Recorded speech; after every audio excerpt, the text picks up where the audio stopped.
All right, good morning. Let's call this second day of the Blockchain Select Committee meeting to order. We have a great agenda today, looking first of all at our blockchain businesses and then continuing work on digital identity and some public benefit corporation work, workforce development, and state engagement. We'll start off with roll call and then go to some comments. Senator Furphy. Here. Senator Cost. Here. Senator Nethercott. Here. Representative Stith. Here. Representative Western. Here. Representative Yin. Here. Mr. Kaufman. Here. Ms. Long. I see her. I don't know if she's hearing us, but I definitely see her. So she's here. Mr. Reville. Excused. Co-Chairman Olson. Here. Chairman Rothfuss. Here. Have a quorum. Excellent. All right, well, I think we had a very productive day yesterday. Hopefully we do as well today. We'll try and get out of here in a timely fashion. So as we're going through public comment, for those that are preparing to make public comments, let's try to be thoughtful of time so we can get everybody on the road that wants to travel tonight at a reasonable point. Mr. Co-Chairman, any opening comments? Mr. Co-Chairman, you hit the nail on the head. I was going to remind our public of that really appreciate all the public comment that we had yesterday. Very helpful and engaging, and we walked away with some good policy considerations that might turn into future action. So I do appreciate that, but yeah, I really want to reiterate the reality that we have 3 meetings across Wyoming, so that even if you only take 30 seconds or a minute to give us some information and shoot us some emails, just know that there's meetings after meetings and we continue to discuss, so you'll have more opportunities. Excellent. Thank you, Thank Mr. you, Mr. Co-Chairman. Mr. Chairman. Yeah, go ahead, Senator Furphy. Mr. Chairman, I just wanted to thank Representative Western for his hospitality last night for us, and that was wonderful. So thank you. Yes, thank you, Representative Western. Yay. All right. And really, thanks for this incredible weather here in Sheridan. Perfect green landscape. This is about as beautiful as Sheridan has ever been, I think, out there right now. So it's incredible. Appreciate it. All right, with that, let's get to the agenda. And we're starting off with blockchain business in Wyoming. And the concept here really is an overview of just trying to get an update on what's going on. What we've seen over the last couple of years in business development in the state of Wyoming. And we won't have a complete picture necessarily, but we're trying to begin to understand who is moving to Wyoming, what's starting up in Wyoming, and what the lay of the land is, so that we have a better understanding of what we might need to do as a select committee to address those interests and needs. With that, let's start off with LSO, and Emily is going to provide us with a little bit of background and some research that she did. So we all have a memo from Emily, and if you're following along on the web, that material is posted on the website. Floor is yours, Emily. Thank you, Mr. Chairman, members of the committee, Emily Wong in Legislative Service Office. So this memo provides an overview of the different blockchain related business entities that are registered here in Wyoming. I specifically identified cryptocurrency mining operations, DAO LLCs, decentralized autonomous organizations, and the special purpose depository institutions. I won't touch on that as much, as we had a lengthy discussion on that yesterday. So I just want to preface this by saying that, it's difficult to get a clear picture of who is actually located physically in Wyoming versus who is registered in Wyoming, particularly with the DAO LLCs, as the requirement for being in state is a registered agent. But going to cryptocurrency mining operations, so as of last month, there were 13 entities filed with the Secretary of State's office that had the terms Bitcoin mining, cryptocurrency mining, and coin mining in their name. There wasn't a really good way to pick out who exactly was mining cryptocurrency based on their names, because there's nothing that would indicate that they're not required to have anything that would indicate that they're a cryptocurrency mining operation in their name, or there's no specific filing. Yeah, so there's 13 for DAO LLCs. As of May 5th, are 302 active and 12 inactive DAO LLCs registered since that went into effect.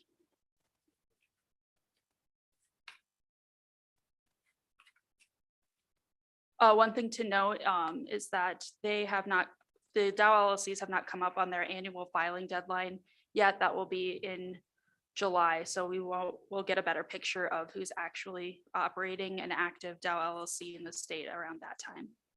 And then finally, special purpose depository institutions. We heard from 3 of the chartered ones and 1 that is working on getting their charter. There have been 4 formal applications. I would like to note that just because there has only been 4 does not mean that there is not wide interest in becoming a special purpose depository institution. By the time they get to the formal application process, they've gone through a lengthy process to get there. And so the first charter was given out in the fall of 2020, and there were 2 more that were given in the fall of 2021. And that is what I have for today, and I will stand for any questions. Excellent. Thank you, Emily. Any questions for Emily? And on this, one of the things, select committee, that I think maybe collectively we can start doing is putting together perhaps a better database as we reach out and talk with folks in this space.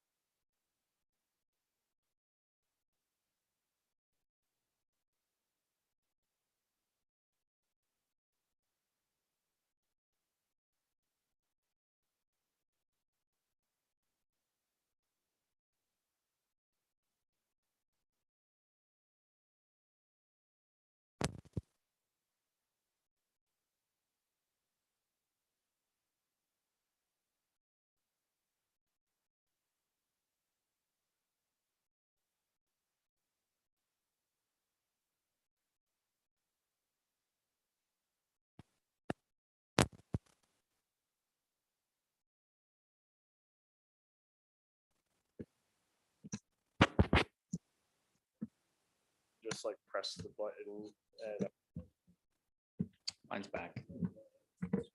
Just push them. There we go. Yep. All right, looks like we're back. Little technical glitch there if you're listening out in the world. So I think it would be valuable if we did start trying to catalog what we're hearing about for interest and business operations around the state.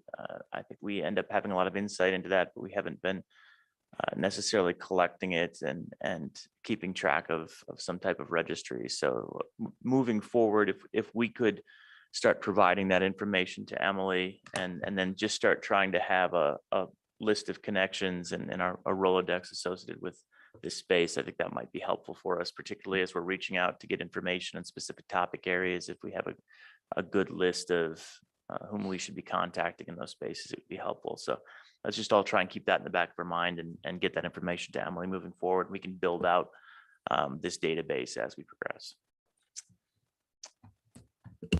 Well, one more time. There you go, Mr. Co-Chairman. Yeah. Yeah, Mr. Chairman, I was just going to add, I think it would also be helpful even if that information is de-identified. So if that, it would be nice to have a complete picture of this is the number of mining operations we're aware of. So, you know, your client may not want to give that information, but you may be, as an attorney, for example, you may be aware that you just set that company up. So you may want to just share at least with us, hey, there's, you know, there's 5 new ones or whatever that we can keep a tally running, because it is hard, to Emily's point, to search that, because I would guess that the majority of companies are not going to put mining in there, necessarily put mining in their name. Right. So I think that'd be helpful too, Mr. Chairman. Excellent. Any further questions for Emily or discussion on this point? All right, seeing none. Thank you so much, Emily. Appreciate it. All right, and with that, let's invite the Secretary of State's office to come join us. Thank you for coming up to Sheridan. I hope the drive was beautiful.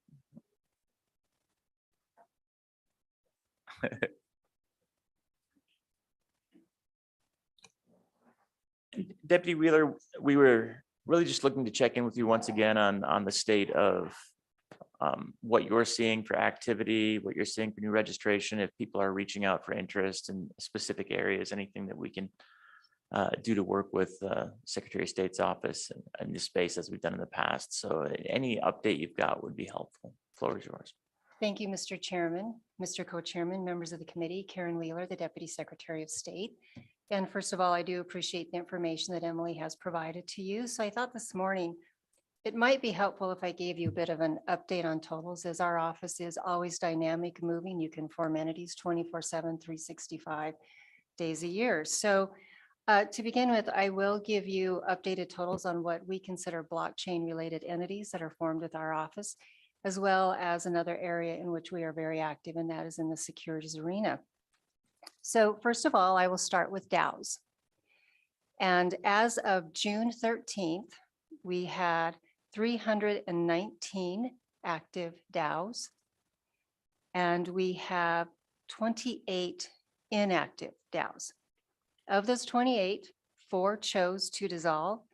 19 administratively were dissolved by our office for not having a public identifier, and they were given 30 days to provide one, and they did not do so. And then we had 5 that were voided for having deficiencies in their articles of organization. Again, they were given 30 days to remedy those deficiencies and did not do so. And as Emily stated, July 1st will mark year 1 since you could form a DAO in Wyoming. And yes, we will start seeing a trend as to how many will be inactively dissolved for not filing their annual report. However, those numbers will not start showing until September. As once you miss your annual report filing date, you have a 60-day grace period. So we'll start administrative dissolutions in September, and I will keep the committee updated on any of those totals as we get them. Mr. Chairman, Yes, Representative Stiff, go ahead. Mr. Chairman, Ms. Wheeler, sorry to interrupt, but I wanted to ask on the public identifier aspect for decentralized autonomous organizations.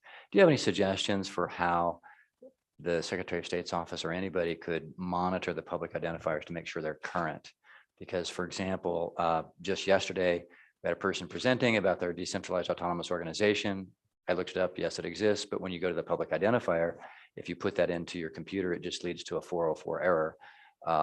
And then for the, actually I'm 0 for 4 for every DAO I've tried to check on to see if their public identifier actually leads somewhere. I either get a law firm homepage, or I get a 404 error, or just it goes to empty space.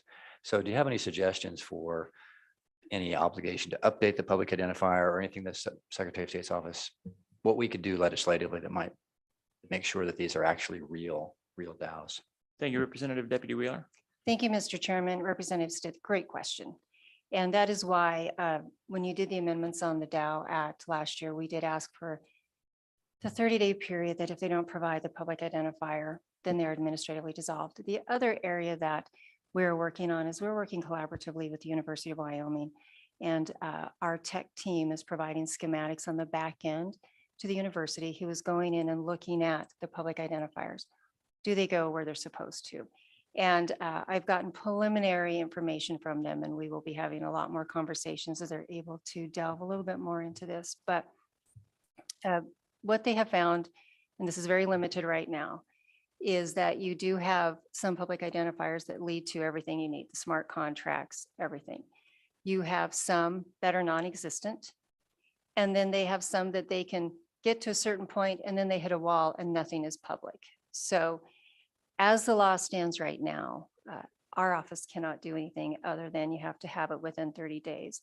And again, the amendment was not retroactive. And I am aware of the ones that you probably looked at where it goes to the homepage of a law firm, which I do not consider a public identifier. But again, the law was not retroactive. So we could certainly look at areas in which would give our office the authority to continue to monitor and possibly require that if a public identifier is insufficient and we have the validation that it is insufficient, that they be required to provide a new one within a designated timeframe as well. Follow up? Good.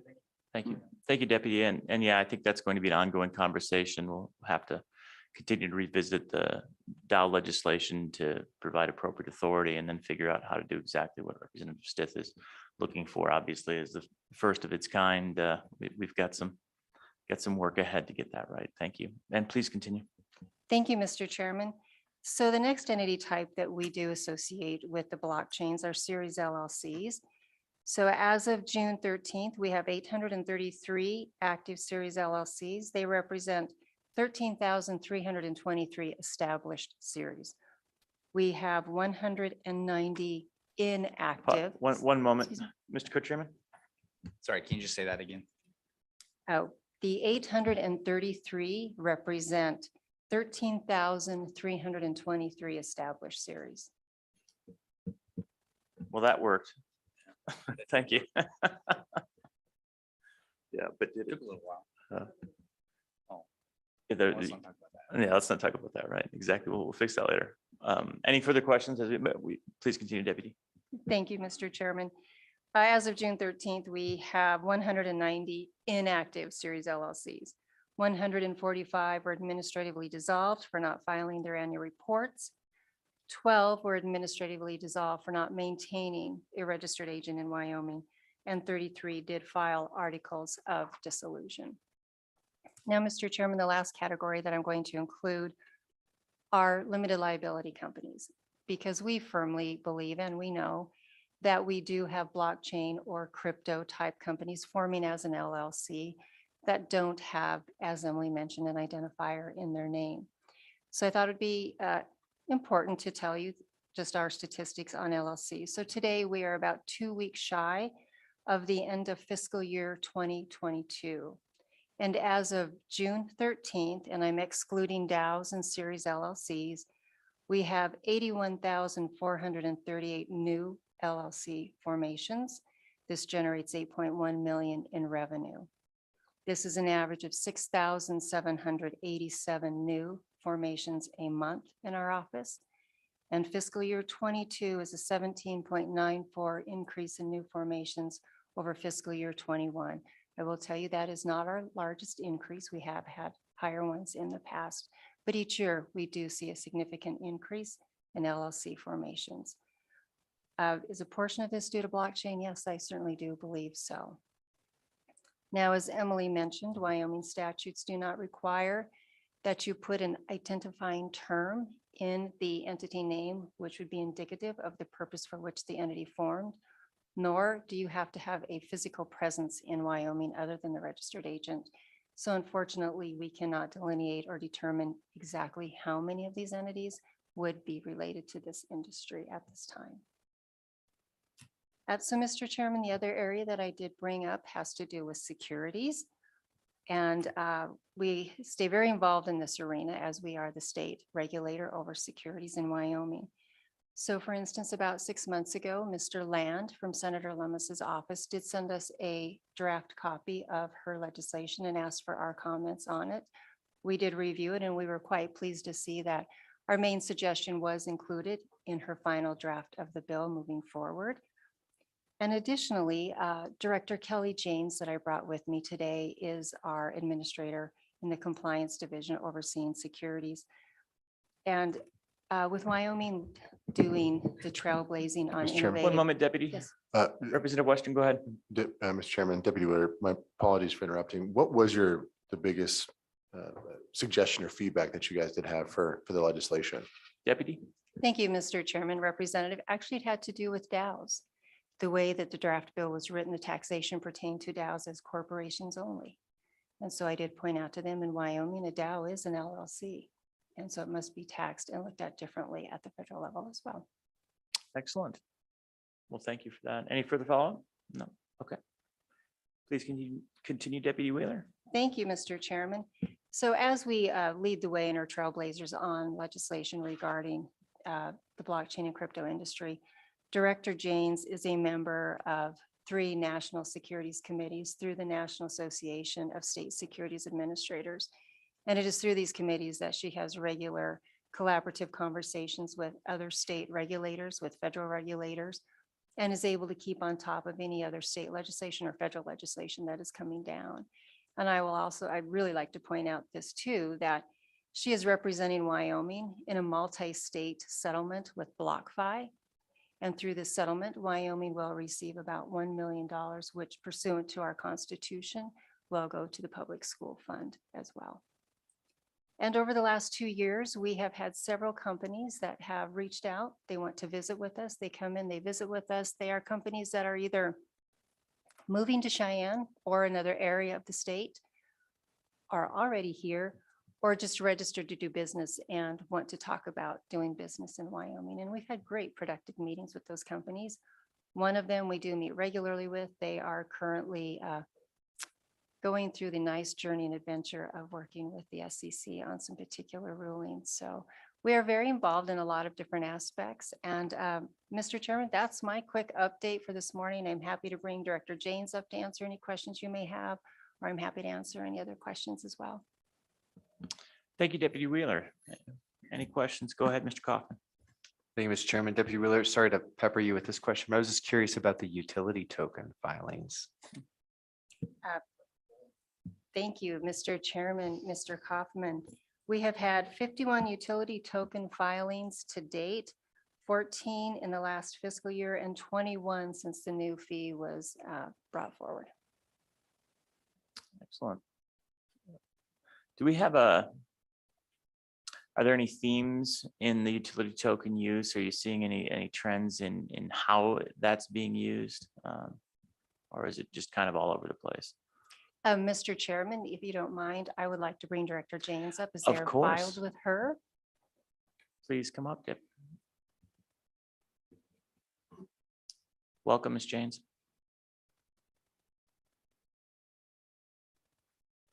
Morning, Mr. Chairman. Good morning. Good morning, committee. Good to see you all. Yes, we do have, I would say that it varies, certainly anything from like a pet coin to real estate. We saw parcel 0 come in from the land. A lot of them, I would say most of them are not from Wyoming, but it varies. I guess I'll just say that. Further questions on utility token? Is there anything as we get into new spaces with securities that you're finding statutorily within our statutes we should be looking at changing, we could do better, or any barriers you see that are self-created? I mean, I understand with securities most of the time, as we've talked about many times, there's not a lot we can do. We're just trying to comply with SEC. But anything that you're seeing where we're actually holding ourselves back or holding companies back based on our own actions? Mr. Chairman, that's a great question. I think that over the last 4 years, it's certainly established that if it is a security, it is a security, and it does have to abide by those laws. The only thing that I can think of is under the sandbox. I've talked with the banking division as well. We've had multiple meetings with people that want to utilize the sandbox, but ultimately it does come down to the fact that they don't live here and they don't want to bring their business here. They just want to use the sandbox. So that's the only one that I can think of, but I'm not sure if that's even something that you want to touch, because that is kind of what the purpose of the sandbox is to Right. bring people here. Also, when we talked about the sandbox, just the idea of if we're concerned about consumer protection, if they're here and we can look at them, we can, I think, do a lot better job on the consumer protection side than if they just wrote us a letter. Absolutely, Mr. Chairman. How many people would that, what's a ballpark on the number of entities that were interested in the sandbox but didn't want to be here to engage? I believe Mr. Chairman, I believe we've had maybe a dozen meetings, and ultimately some of those meetings have turned into a different kind of securities offering or a different kind of exemption that they didn't even know they could use, so that they were able to use it anyway. But the sandbox, certainly with the hype, they wanted to try to utilize that, and then found out that they didn't need to. Okay, great. Go ahead, Senator. Thank you, Mr. Chairman. Ms. Jane's excellent work on getting that recovery of $1 million. Can you share with the committee the facts leading up to that result? Ms. James, go ahead. Mr. Chairman, Senator Nethercott, thank you. It was actually at the efforts all of Alabama and Texas, we have to say. They have huge enforcement divisions in those states. And a lot of states, I think there was probably 4 or 5 that took private actions on those states and then brought everybody to the table as far as we were able to benefit from their efforts. So it was unregistered securities that BlockFi was selling, and a huge settlement that each state ended up getting $1 million. And we will get those payments in increments, so we won't get it all right away. But it is a settlement order that we've been able to work with global settlement orders throughout the years, and we're happy that we have counterparts that we can utilize. Excellent. Any follow-ups there? Go ahead, Mr. Kaufman. Yeah, thank you for that, Mr. Chairman. And I'm just curious, Ms. James, because I didn't realize that you all were involved in the BlockFi settlement, but how was that settlement reached in terms of proportionality of states? Was it just based on customers? Ms. James? Mr. Chairman, Mr. Kaufman, I believe that each state ended up being settled with $1 million. So that's how that went in there. However, I believe there was even more money that was sent to the states with more investors. So the minimum was $1 million, and then it went up from there, I believe. But we actually haven't signed ours finally yet. It is public, of course, it's all public. But ours is with our Attorney General rep right now. So we're hoping that it'll be signed and settled here in the next few months, and we'll be able to put out some news about it. Mr. Chairman, just one Go ahead, follow-up. follow-up. Ms. James, just one more question. Are you aware of any other states that are looking at exemptions or anything for that circumstance? Because this had to do with lending and staking, right? That BlockFi's customers were getting. So I'm just curious if you're aware of any potential legislation out there that would authorize that. Go ahead, Ms. James. Mr. Chairman, Mr. Kaufman, I think it's always a conversation. Certainly in, we have a digital asset working group that it varies from state to state. Some states are very open to more exemptions and more technology friendly realms such as this, but other states are very enforcement minded and investor protection, and they do have their concerns. So I can't think of any specific examples, but yes, I think that's always the conversation of how can we do this. Thank you. Any follow-up, Mr. Kaufman? No. Anyone else? All right. Seeing none. Anything else, Ms. James, that has come to your attention over the last year or so? No, Mr. Chairman, not that I can think of. With the utility tokens, it did ramp up, I would say, in the last year. I saw more than I had. Maybe that was a pandemic reason, maybe not. But we did see, like the deputy said, 14 in the last fiscal year, which was more than I had seen for a while. Typically, we try to do our own, it is a notice filing, but we do try to do a little bit of research on token sniffer and other things just to see what we can find out about them and file them and help them with what they're looking for. But I always just remind them that it is, Wyoming law, and they do need to pay attention to federal law and other state laws as well. Gotcha. And on those, it does appear to have increased. Have any other states enacted legislation to your knowledge that's similar to ours with registration of utility tokens, or that are sort of competing entities that you've interacted with? Mr. Chairman, I think there are a couple of them that modeled their law after our state law. Off the top of my head, I can't think of them at this moment, but I do know that several states are looking at the sandbox. And of course, a lot of states are looking at all of our digital asset laws, Speedy Bank laws.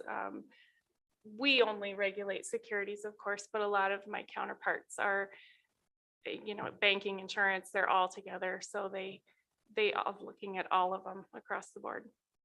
Yeah, I can't remember the number of states that followed us right after we did the registration of the utility token. It seemed like there were 3 or 4, but I don't know if that's expanded since then. or if we're still at pretty much that initial point. And Mr. Mr. Kaufman? Chairman, I just wanted to add, I don't remember if we talked about this yesterday, but Tennessee recently passed some version of our Dow bill Okay, as really? well. Yeah.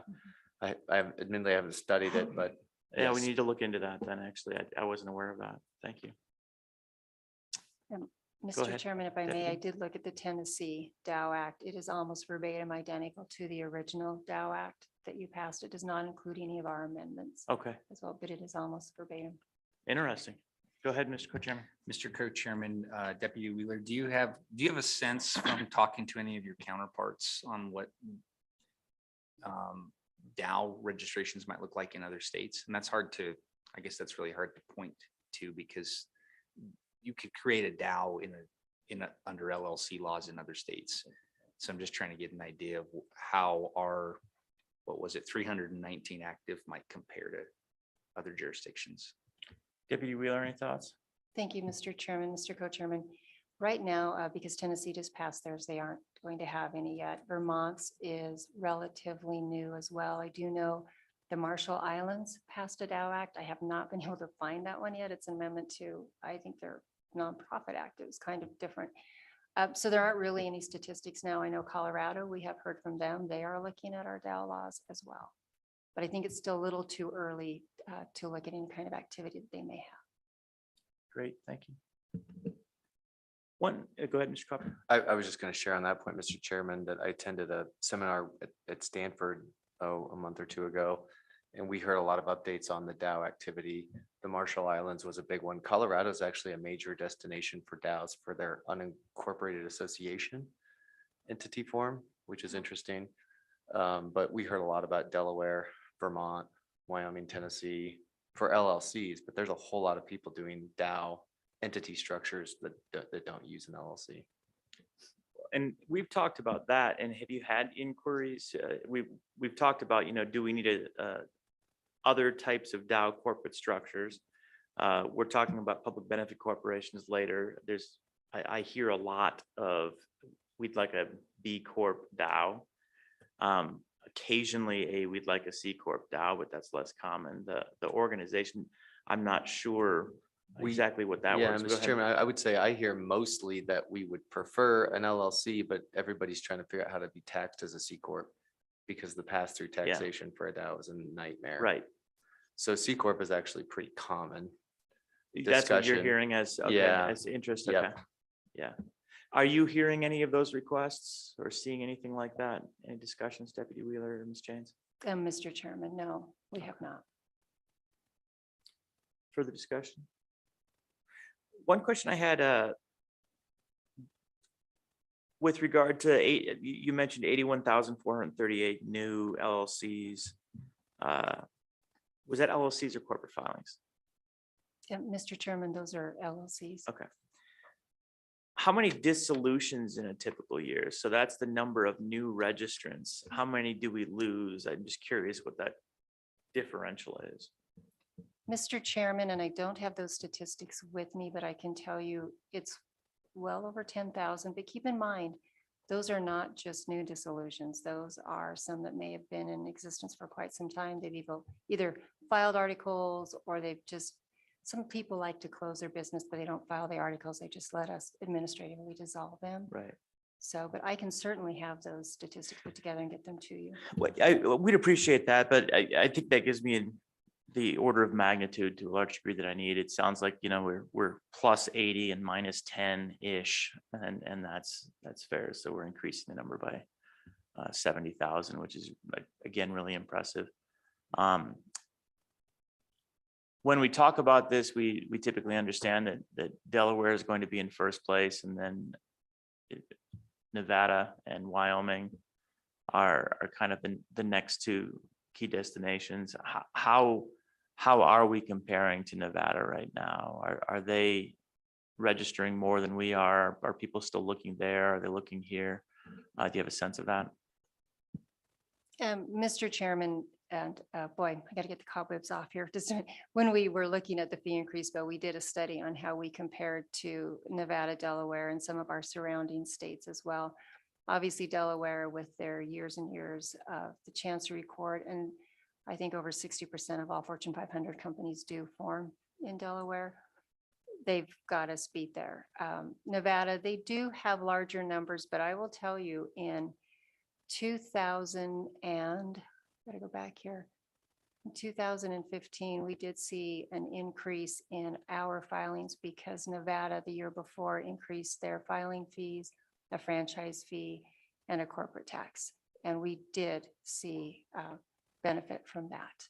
So we, what I always find interesting is you look at how small we are geographically and population wise, and we're in the top 3 for business formations. I know South Dakota is, I kept hearing they're gunning for your business. They're trying to take some of what Wyoming's getting in doing the fee study in 2021.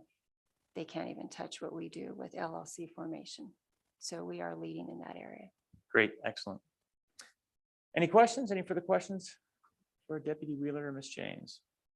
All right, seeing none, thank you both very much. Appreciate having you here today, and might call you back up in a few minutes, depending on where we go with this. Thank you.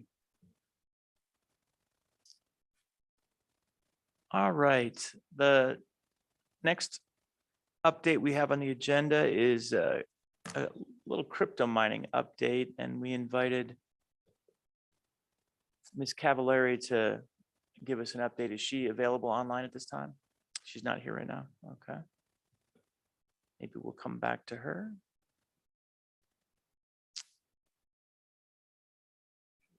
One moment. Let's see who else.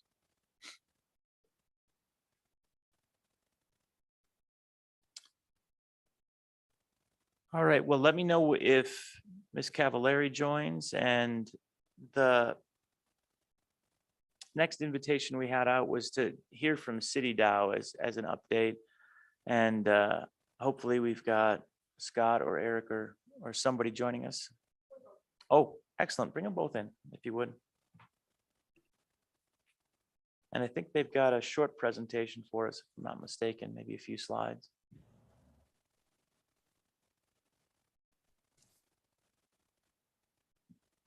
There's Scott.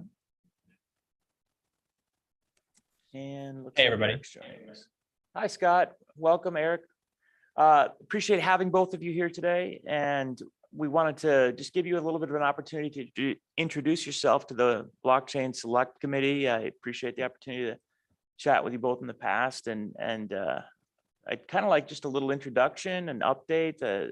I think you have a few slides, if I'm not mistaken, to provide a little bit of context. But as we were talking about DAOs and talking about who's doing what in Wyoming as a result of the legislative work that we've put forward, I thought it would be great to bring City DAO in and hear a little bit from you too. So with that, welcome. Please introduce yourself if you would, and the floor is yours. I don't know who's going to start, but either of you can jump in. Sure. Hi, everybody. I'm Scott, and I started City DAO.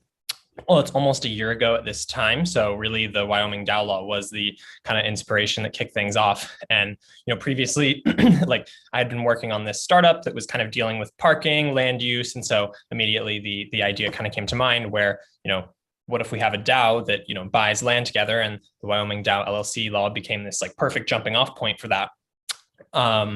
And yeah, we can perhaps go through more of the slides and stuff later, but I'll turn it over to Eric if he wants to introduce himself. Go ahead, Eric. Thanks, everyone, for being here and for the invitation. It's an honor. It's exciting as well.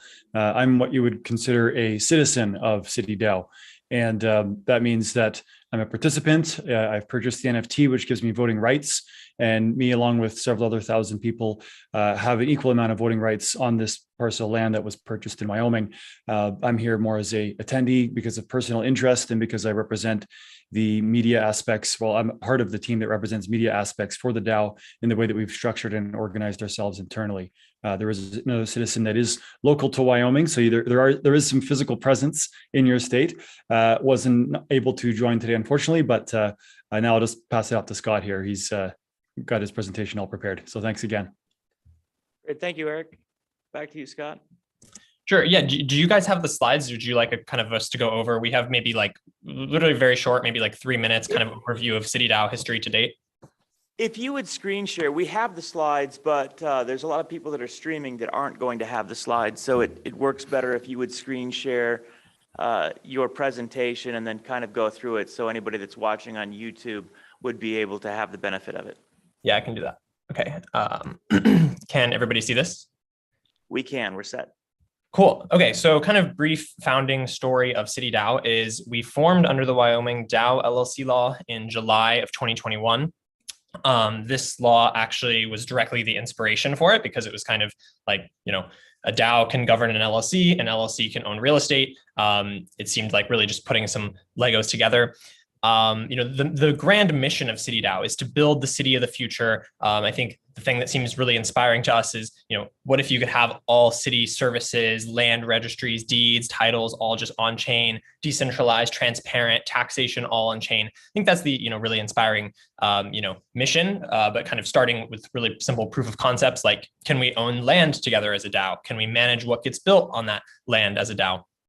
Our membership is currently 6,000 citizens. So like Eric mentioned, Eric, we're all kind of on equal footing as citizens. We have this NFT and, there's also just an active community around this of around 25,000 people in our Discord community. Some of these might be bots and Twitter followers.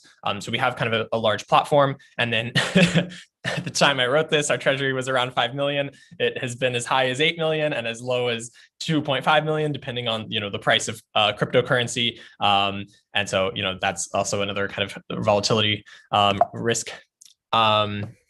And then a kind of quick about, people always ask like, are we building the city right now? What's happening? So the way we see it is City DAO is an experiment in collective governance and asset ownership. So we purchased 40 acres of land in Cody, Wyoming, that we call Parcel 0.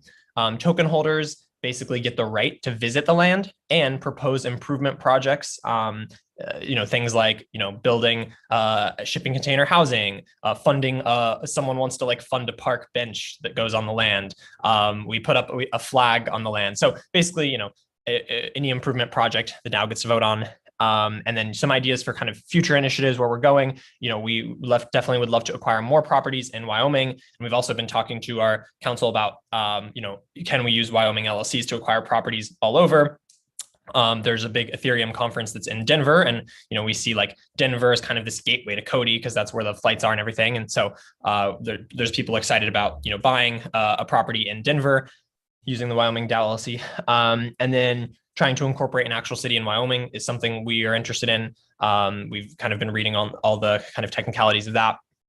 And putting land on the blockchain is something we're really excited about. We would love to either partner with the city where it's like, can we put your land registry on chain? There's so many reasons this would be really cool for everything from efficiency to like lending against it, to taxes, to like all this stuff, traceability. So that's something we're really excited about. And like, we're interested in like, can we partner with existing cities or is it just more efficient to do it in our own land and our own properties?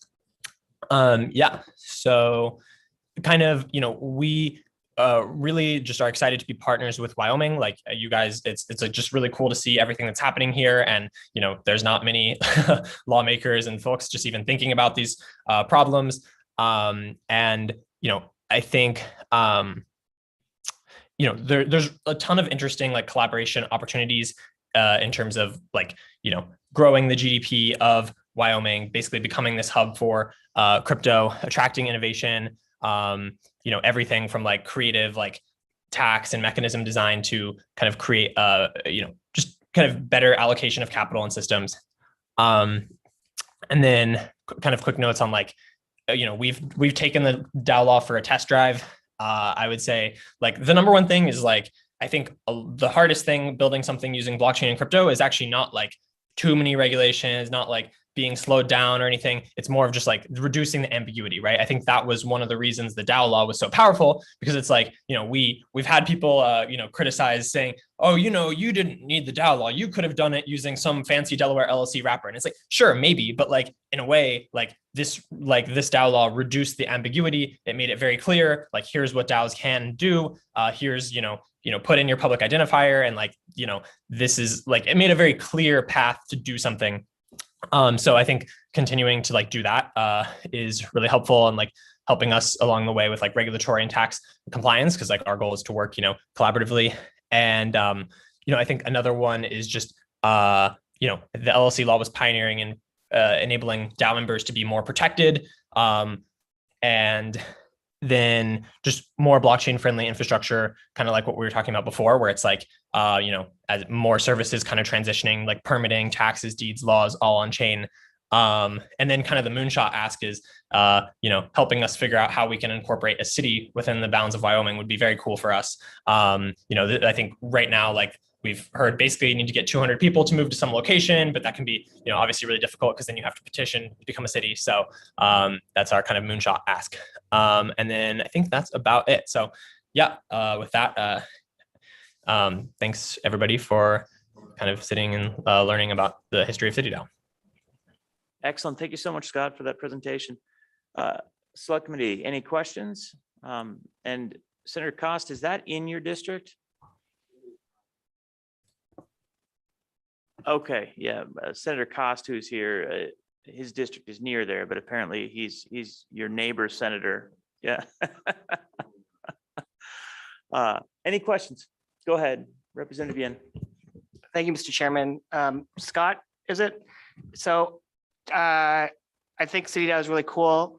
I did have one person in Park County reach out to me because I have discussions with him over other things. He's actually within a couple of parcels from the CityDAO parcel, and he expressed concern over what it means. So what does it mean when this group comes in, and does it mean that a whole bunch of people will come back and forth? So I think there's a little hesitation, but from that neighbor. However, I think that can be assuaged. And so I guess what I'm asking from you is, have you been able to reach out to people in the community, people who are neighbors, over what does CityDAO mean? What does CityDAO want to do? What its goals are? Because I think that's really important when we all come into a community, is that we all want to be welcoming to people. But I think we just want to make sure that hesitation can be assuaged. And I tried to explain to them, it's the same as any other corporation owning a piece of land. It's just doing it in a different form. So I do think it's very interesting for CityDAO to start this process, and I do want to see where it goes, but I just want to make sure that you've reached out to the community members there as well. Thank you. Scott, go ahead. Any thoughts? Yeah, it's a great question. And I have personally met like at least 2 or 3 of the neighbors, like the one directly adjacent to our parcel. And I've gotten a couple phone calls from some of the neighbors. Like I've talked to them, and I think, the conversations usually start from like a position of like, they are generally afraid that like we're building an entire city on like that little piece of land. And, they see it as like, we moved here to get away from like all the hustle and bustle. And now, y'all are trying to build what are you going to build here? And it's like the fear of the unknown. But I think by the end of talking to them and kind of saying like, really like this is an experiment, there's not going to be much going up on that parcel. Like it could be, it's zoned for single family. So there could be like a, basically a house built type of thing that built there. But like generally, I think, the community is like more receptive once I explain that aspect, and just tend to be more fearful on like the, is the city going there question. So, which, and also that parcel was, I would say, a proof of concept. We are kind of looking for our next location where we can maybe, incorporate a city or find a larger parcel of land. And we'll definitely, before we make a large purchase like that, be doing a lot more community outreach to make sure the neighbors are, supportive, or ideally it's a place like, very more remote with a lot more flexibility. Excellent. Any follow-up? Representative Yen, go ahead. Mr. Chairman, thank you. I really appreciate that, and that helps me explain to those people who ask me as well. Thanks. Thank you. All right, Representative Western, you're up. Thank you, Mr. Chairman. Scott, if you wouldn't mind indulging me, let's pretend I'm one of these neighbors. I have no idea what blockchain is. I have no idea what digital assets are. I have no idea what a DAO is. I'm a little nervous. I'm hearing all these kind of wonky techie stuff about this people that just bought some land right next to me. Like, walk me through that conversation. Go ahead. Sure. So this actually kind of happened. So basically, one of the neighbors called. I think he found like my phone number from the incorporation doc, and I was like, oh man, great, it's just public now. But anyway, so he calls me from that, and he's like, what is this? Will you explain? And I basically explained that like we're using the internet and technology on the internet called blockchain that basically allows people to vote on things that happen and what gets built on the land and who gets to visit the land, things like that. And I think like at first I think he was skeptical, and then by the end of it he was like asking me how to buy Bitcoin, and like he was like, so I don't know. I guess my point is like, I actually think a lot of people are like afraid when they don't know, but like are actually quite curious and, like open-minded once they understand it. And I do think it is scary because like DAO, it's like decentralized autonomous organization, blockchain, like it's a bunch of like big scary words. But then we just need to like find a way to explain things in, normal sounding terms that are like, really a DAO is not that different from a co-op, right? It's like if a group of people own something together and we're voting on what's happening, and it just happens to be on the internet using this new type of database.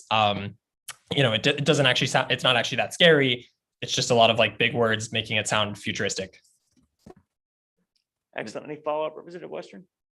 Okay, Representative Stith. Mr. Chairman, so if I want to become a citizen of City DAO, or if I want to buy a token to become one of the owners of this 40-acre parcel, is that possible, or is that process closed?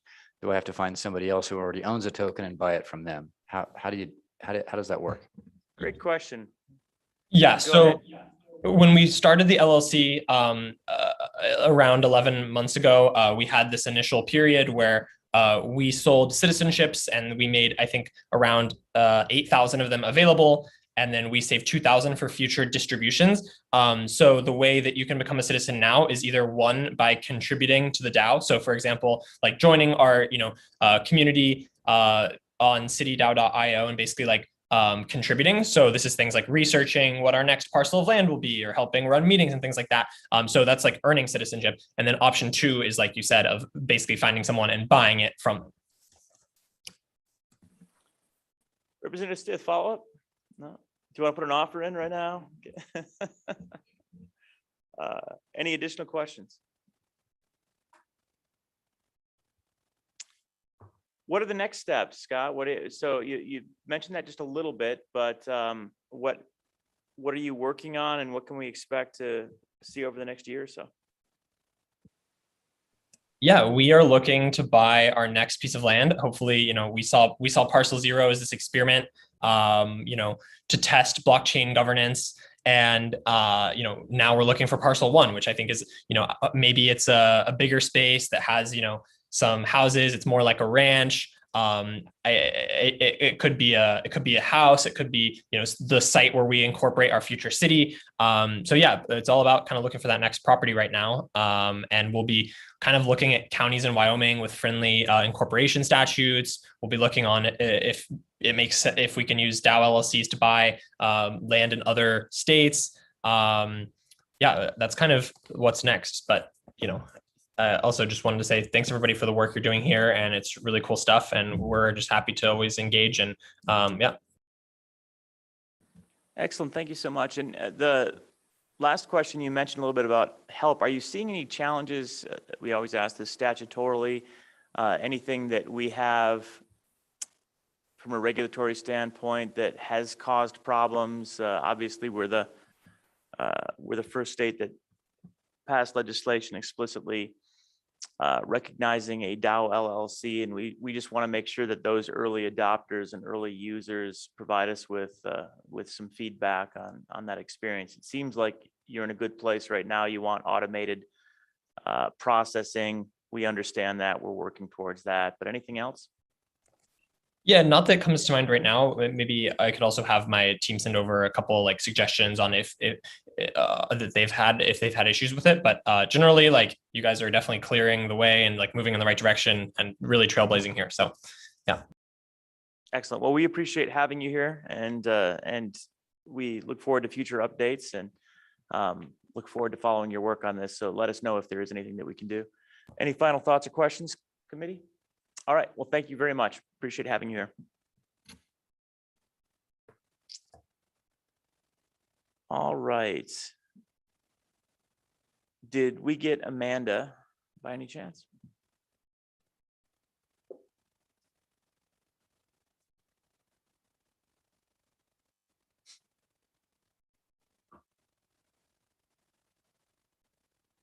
And Joel, while we're looking, I'll just say, if I, much like Co-Chairman Olson yesterday, I don't look up your way very often on the screen, so please just feel free to chime in if I'm not noticing your hand up. Thank you, Mr. And Chairman. Ms. Long, you too. She's not there yet. Okay. Well, we'll look for an update from Ms. Cavallari a little bit later. And with that, let's go to general public comment. Who do we have for general public comment?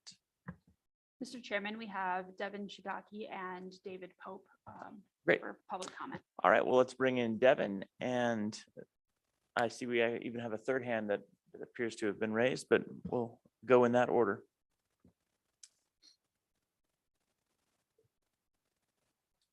All right, excellent. Devin, welcome. The floor is yours. Once again, good morning. You know, they're jackhammering outside. Let me close the window really fast so I don't interrupt us. all right.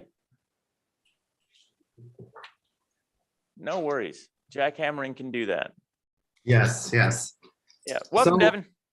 How are you guys doing today? Great. How about you? Amazing. Can't complain at all. Excellent. So- And as yesterday, please introduce yourself. Work through me as the chair, and we appreciate your comments and engagement. Yes, Mr. Chairman.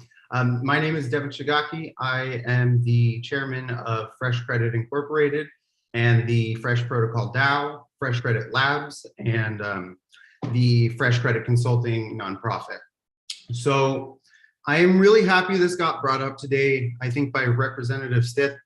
The issue concerning public available identifiers is an issue that resides in the understanding, again, of the software applications of smart contracts.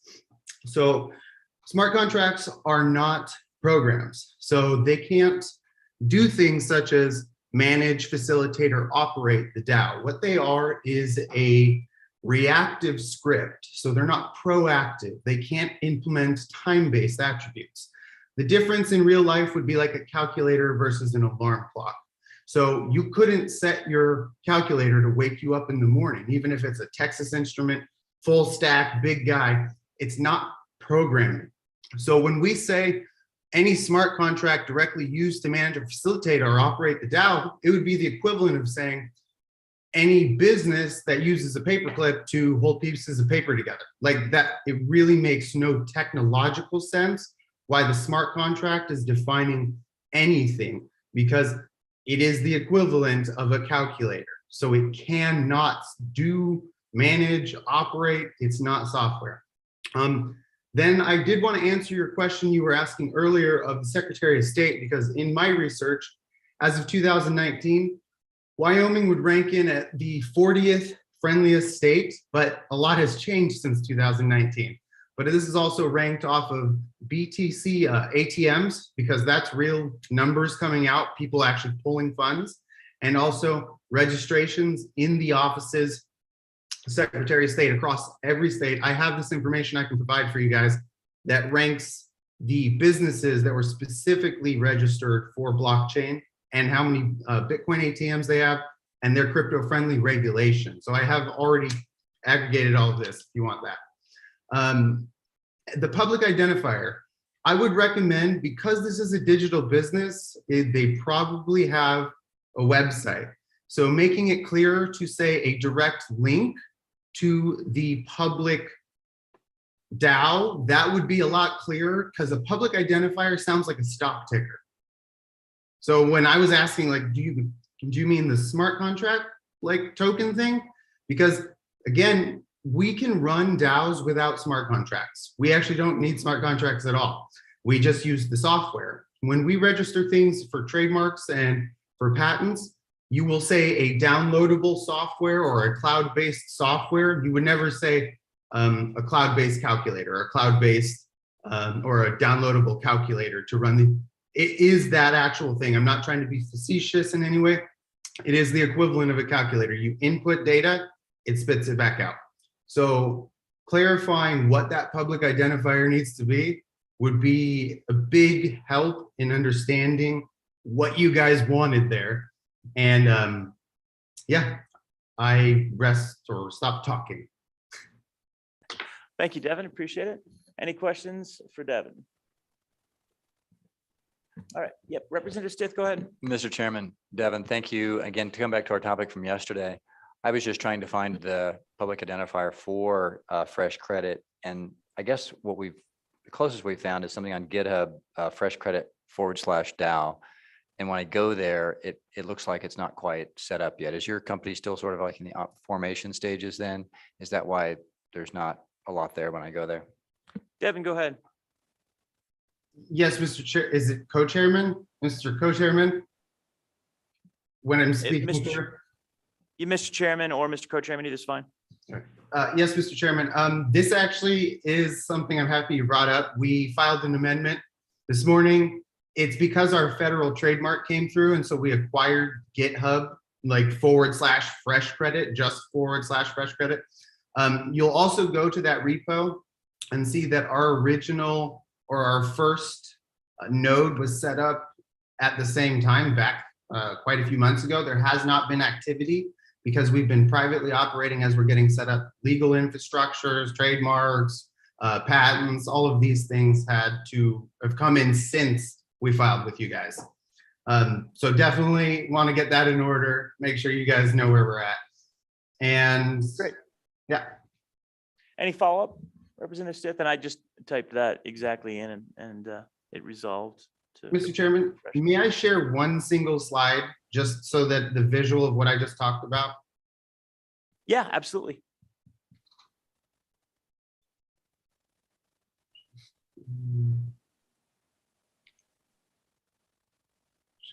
Okay. So as going back to the smart contracts, this is one of those butterfly effects on our industry that if you recognize this at its core, it changes the entire way you look at regulating and operating here. I noticed that City DAO's comments about having equal voting rights is actually a limitation because it's linked to a financial transaction. Every operation is linked to a financial transaction. So you end up tying down, whereas our DAO, you have dynamic voting rights without having to use tokens as a way to facilitate the weight in voting. So you can actually use software and programming, and you still use the immutable ledger in order to verify and make sure everything is correct. You can't change that. But we are actually implementing software instead of calculators into the blockchain infrastructure. So this is a big, big difference when you look at these things. Like smart contracts cannot facilitate many of the things that we want to do, but there is software and programs out there that can, such as Substrate runs Polkadot. I know a bunch of people have heard of Polkadot. It's not about that blockchain. It's about the modular framework that is provided, much more similar to AWS or Microsoft Azure. Their cloud base and their server sets are the same modular framework by giving people the Legos that are safe to use and letting them build on that rather than telling them, here's the rules on how to build your Legos. So I believe that we need to go a different direction and turn very quickly, or else we're going to see a lot more things like the Lunas and the USTs and a lot of this. So I'm done. Thank you very much, Devin. Any further questions? All right. Thank you, Devin. Appreciate once again you weighing in and sharing your activities and your input. Let's see who is next. I think we had Mr. Pope next, if I'm not mistaken. All right, let's bring him up. I think he's already up. Thank you, Mr. Chairman. I'm David Pope. I'm a certified public accountant and a chartered global management accountant, licensed here in Wyoming and in Colorado. And I just wanted to make a couple of comments about the DAO LLCs. As unincorporated registered entities in Wyoming, they can choose their form of taxation. So they can choose to be taxed as a C corp. So the determinant as to whether the legislature should look at creating a Dow corporation type of entity should just wrap around whether or not there is a need for corporate law to be applied to these entities. It shouldn't wrap around whether or not the tax question is answered on the federal level. It should all wrap around whether or not we want corporate law to be applied to these entities. So, and then the second thing is, and I'll be very quick because I know you're going to discuss this later on, the most often request that I get is that there be created a public benefit DAO. And that legislation in Wyoming, I think you're going to be discussing it later at length. I think it's a great idea.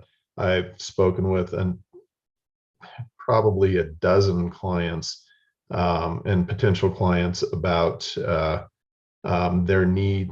They can be classified as either a 501c6 or a 501c3, and that would tremendously benefit the industry to have that capability. All right, that's really appreciated. Thank you. Mr. Pope, go ahead, Mr. Kaufman. Thank you, Mr. Chairman. Mr. Pope, I'm just curious, have you had any Dow clients that have attempted to elect nonprofit status as a Dow in some way, shape, or form? Mr. Pope, go ahead. Thank you, Mr. Chairman. Mr. Kaufman, I actively advise against that because the Dow entity in Wyoming doesn't fit the IRS definition of a nonprofit. It has to be a nonprofit association registered in a locality. That's my understanding of the rule. So I've advised against even attempting that. We have helped a number of folks or a number of groups get nonprofit status, but it's always after registering as an actual public benefit entity within Wyoming. Go ahead, Mr. Kaufman, follow up. Thank you, Mr. Chairman, and thank you for that, Mr. Pope. One follow-up would be, just curious if you could expand or share a little bit, and in full disclosure, I've had some of these conversations too, but I'm curious what reasons you're getting for wanting the public benefit aspect for DAOs. Mr. Pope. Thank you, Mr. Chairman. Mr. Kaufman, without saying anything that would break my confidentiality, there is at least 5 types of entities that a couple of them were membership organizations that I believe would have fit a 501c6 model, and the others were could have easily been recognizable because of their charitable nature as 501c3s. Mr. Kaufman, any follow-up? Mr. Pope, we don't have to have this answer right now, but maybe you have some preliminary thoughts because we will be looking at public benefit corporations later. And so we can chat about it then as well. We might have more time right now since we've got a few minutes. What would be kind of the minimum addition, hopefully not change, but if we have our Dow LLC supplement right now to our LLC law, what feature set or what switches would we need to put in place to achieve compliance in your view so that they could then elect to be a 501c3 or C6? Do you kind of have that feature set in mind?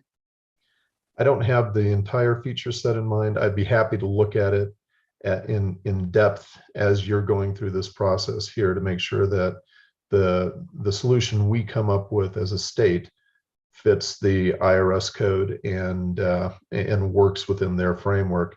Of course, that's the first step, really, because in the IRS's world, you now have an 11-month turnaround on applications to be any sort of 501c3 or 501c6. Unless you are could be classified as a small charity, in which you're still looking at about a 3 to 6 month turnaround time. So the application process is still relatively long and detailed, but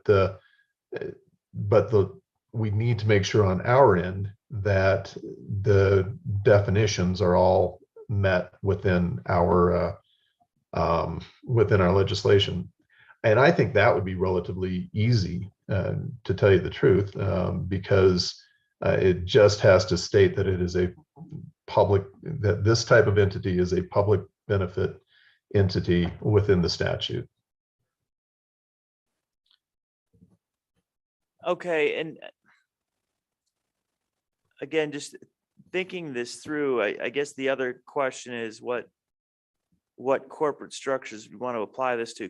Could we simply create a little bit of additional statute that allows a DAO LLC to opt to be a 501c3, and then there's additional conditions or strings or characteristics or something else that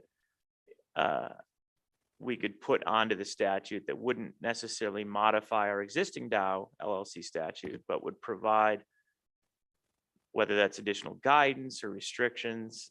I think that might be the best, handiest way to address this need. Is that consistent with how you would expect that to be done, or do you see a completely different path to a DAO 501c3 or 501 or C6?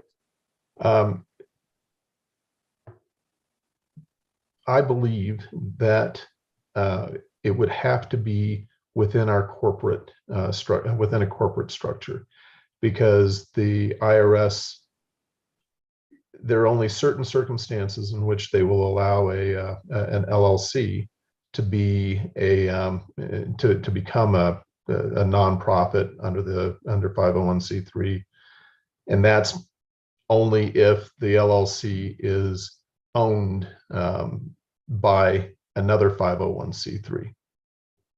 So that's my understanding of the rule, and so that's where I would expect this body of law to be placed, is within our traditional public benefit corporation statutes.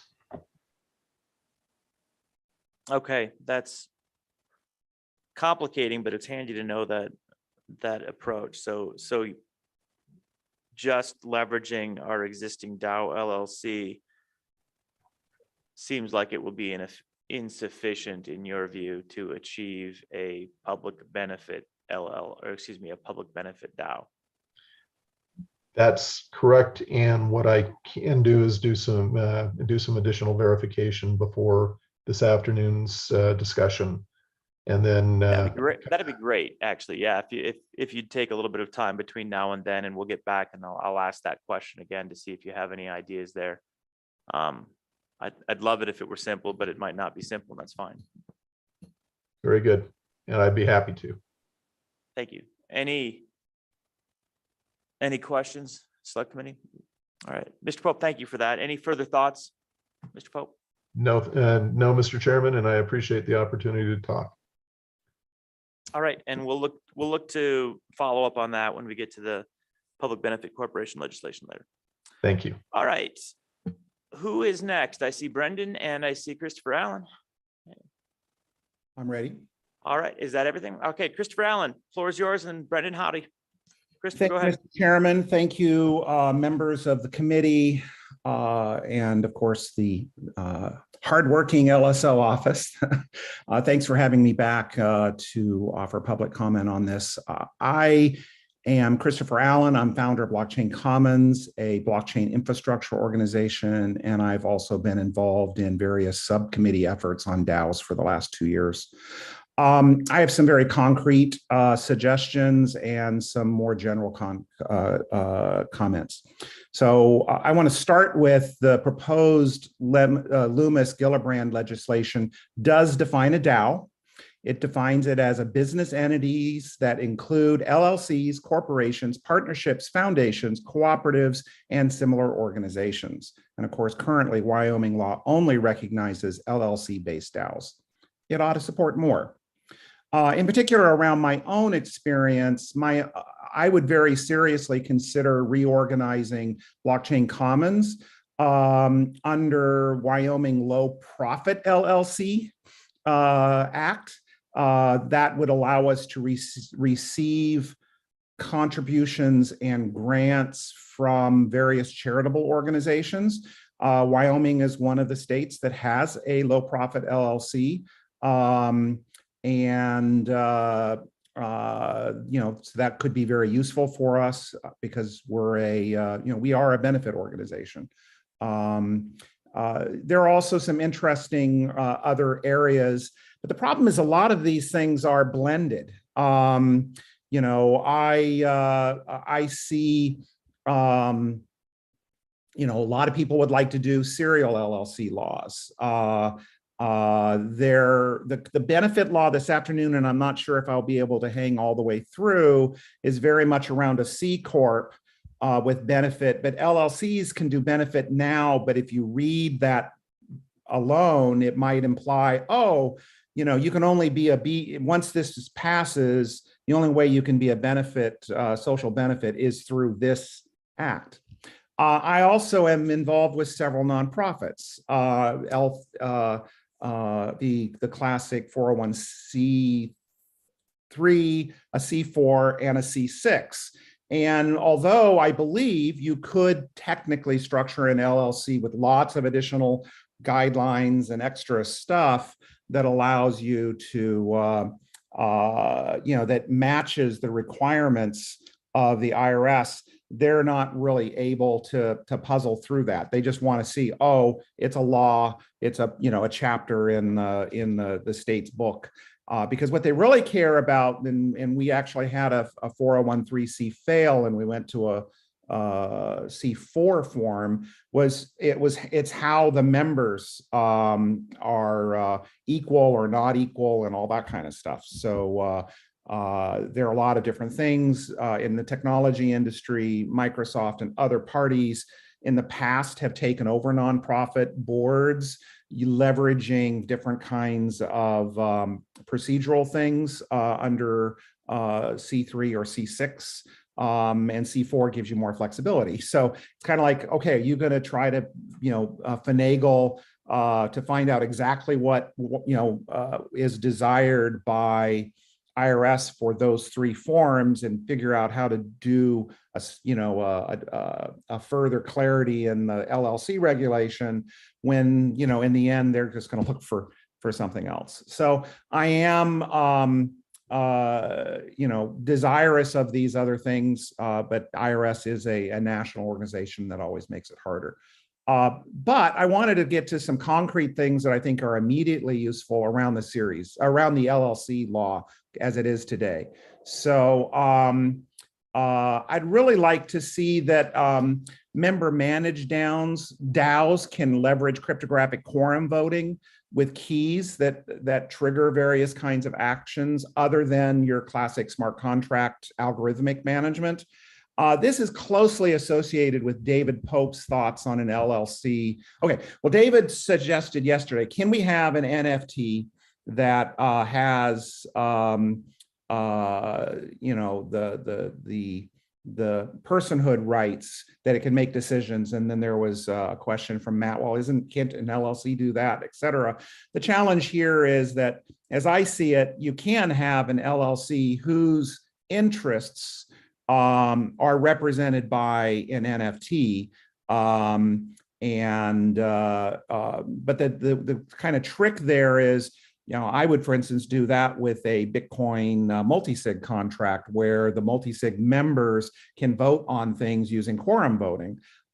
That isn't quite the classic DAO that of the hundreds that have been registered today. So I'd really like to see some clarity on that. We had this concept of two different kinds of LLCs in the first version of the DAO Act, and then we kind of revised back some aspects of that, but I think we need some clarity on that.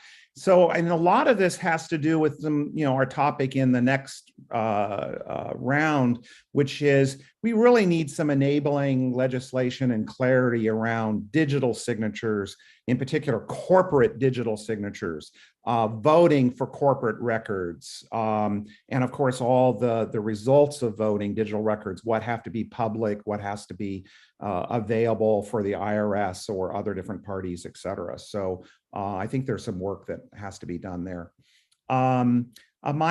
Two sort of minor things. I also have a series LLC. It's not a DAO because there isn't really clarity there.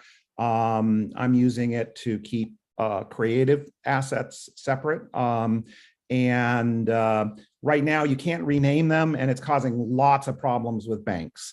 Every bank only has, like 18 characters or whatever. The way that naming law is, everything is after. So all the banks confuse all of the separate accounts. You also had some testimony this morning from the Secretary of State that talked about, 30,000, I don't remember what the number was. It was an incredibly large number of series LLCs. That's not entirely active. So I think I'm registered and authorized for 100, but only 5 are active right now. Only 5 have EINs with the IRS. All the rest are not active. So maybe they can get some clarity of how many of those have EINs to get some real accurate numbers as to the size of the LLCs. To follow up also another conversation this morning, I had offered some advice to the chairs and the secretary about public identifiers. I really feel like the ideal format of these is the W3C DID, which is which is a decentralized identity standard. It would not be difficult for you to encourage a new method spec to be written by the DAO community, which basically says, use the DID standard. The DID standard gives you an identifier. The identifier points to a record that would then have things like, here is the smart contract ID. Here, if it's a smart contract, here's the GitHub for the human readable version of it. Here is other different types of attributes in that. You don't have to go through the full standards process because the DID method registry is available now. You don't need to get approval to do a DID method. You just need to write the spec, submit it, and if it has all the different sections in it that are appropriate, it is a DID method along with all the others that are available. I really encourage you to try to get the DAO community to collectively write that spec, and that could address a lot of your problems around the public identifiers for DAOs. So thank you very much for the opportunity to speak, and I am open to questions. Excellent. Thank you so much, Christopher. Any questions for Mr. Allen? So on that last point, Mr. Allen, how would you recommend proceeding to just carry that out? Working with the idea of having we have a requirement, obviously, in DAO statute for an identifier. We're a little bit vague on what that is because we weren't entirely sure in the end how that would be structured, recognizing that there are different protocols. So I think there's flexibility statutorily. And the key then would be just to have a product there that once it's in good shape and everybody can agree to it, we can work with the Secretary of State's office to adopt that. And I think they could just do that by rule, would be my guess. We can ask them if that would be how they would do it, or even implementation of policy. I'm not sure whether they even need a rule about it. It seems like a good idea for us to go forward with some, uniformity, but how much of a challenge would it be to really develop out this spec? How long would that take? And I know that you're active in all of these communities worldwide. You know, is this the kind of thing that you'd get together with some friends on a weekend and knock out, or how would we? Yeah, actually, the first How would draft, we proceed? the first draft isn't much harder than that. It is a little bit technical. It's not something I'd necessarily, this is say the Secretary of State's office today could do, but you said you had a group in Wyoming that was at the university. It's probably within their capability. The sort of the governing group for that is something called the Credentials Community Group, or CCG, of the W3C. They have meetings every Tuesday. It's pretty easy to basically say, hey, you know, let's get together. We need public identifiers for these 800 DAOs. Get some people from those DAOs who are technical to participate, write the spec over a weekend, submit it to the CCG, usually 2 weeks to 4 weeks later.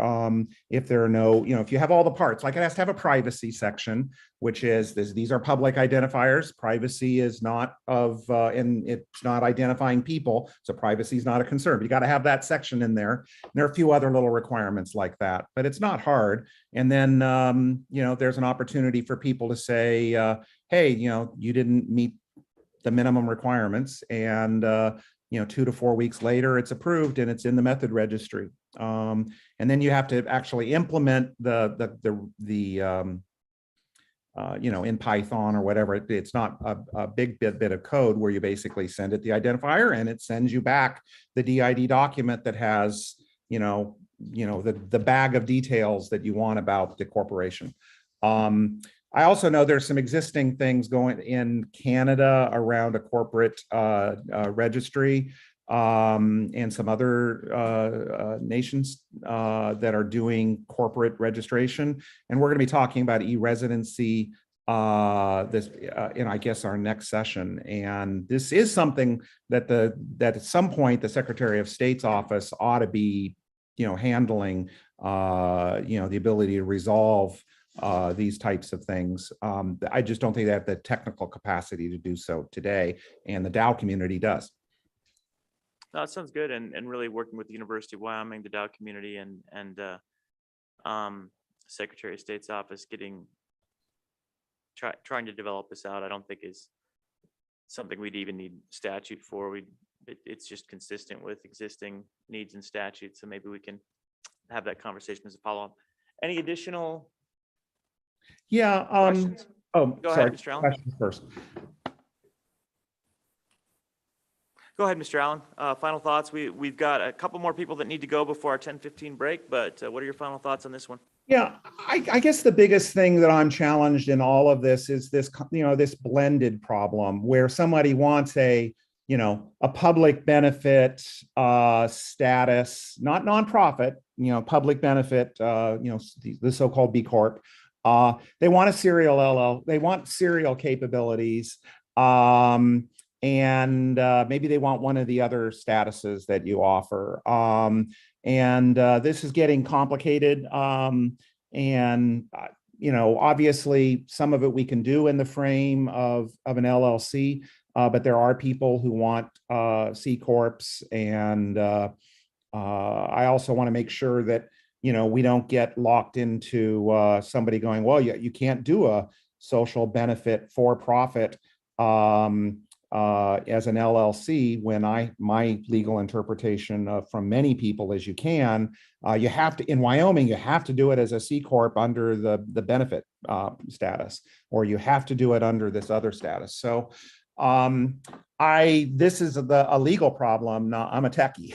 So you know, puzzling out how to be able to mix and some of these different properties of these things a little bit more easily would be really powerful. So thank you. Thank you, Mr. Allen. All right, let's go to, I see Brendan here, and it's my understanding we also have Amanda. So we'll hear from Brendan, and then go back to Amanda for a crypto mining update. Brendan, the floor is yours. Welcome, good to see you. Thank you very much. Can everybody hear me? Yes, we can. And please, once again, introduce yourself and share your thoughts. Yes, thank you, Senator Rothfuss, Representative Olson, and committee members. My name is Brendan Maher. I'm an MIT Media Laboratory alumnus and computer scientist from 1998. And I'm also on the Digital Identity Working Group, the Data Privacy Working Group, and the DAO Working Group. What I'd like to do is I would like to frame a number of, provide a framing for what we've been discussing today and yesterday. One of the things that I think is very important to get a handle on in all of this is we have the registered digital assets, as Christopher Allen has been talking about. Those are assets, those need to be put into something. The registered token, that registered tokens that David Pope has been discussing are around entities. Assets get put into entities. One of the things which I'll be proposing later on in the day regarding data and IP is what I believe what needs to be put out there is and constructed as a cryptographic stamp act. All of these things work together. The salient point regarding the registered tokens is that the registered tokens at a fundamental level, they're really about identity of entities, organizational digital identity, and how those can map to blockchain transactions and blockchain addresses. And this becomes very, very important in terms of how we construct these public identifiers that, as Christopher Allen has mentioned, are public and also have a privacy component. And I do plan on speaking about this at length when I have my discussion in the data privacy session around public identifiers and how they could actually be private and why they need to be private.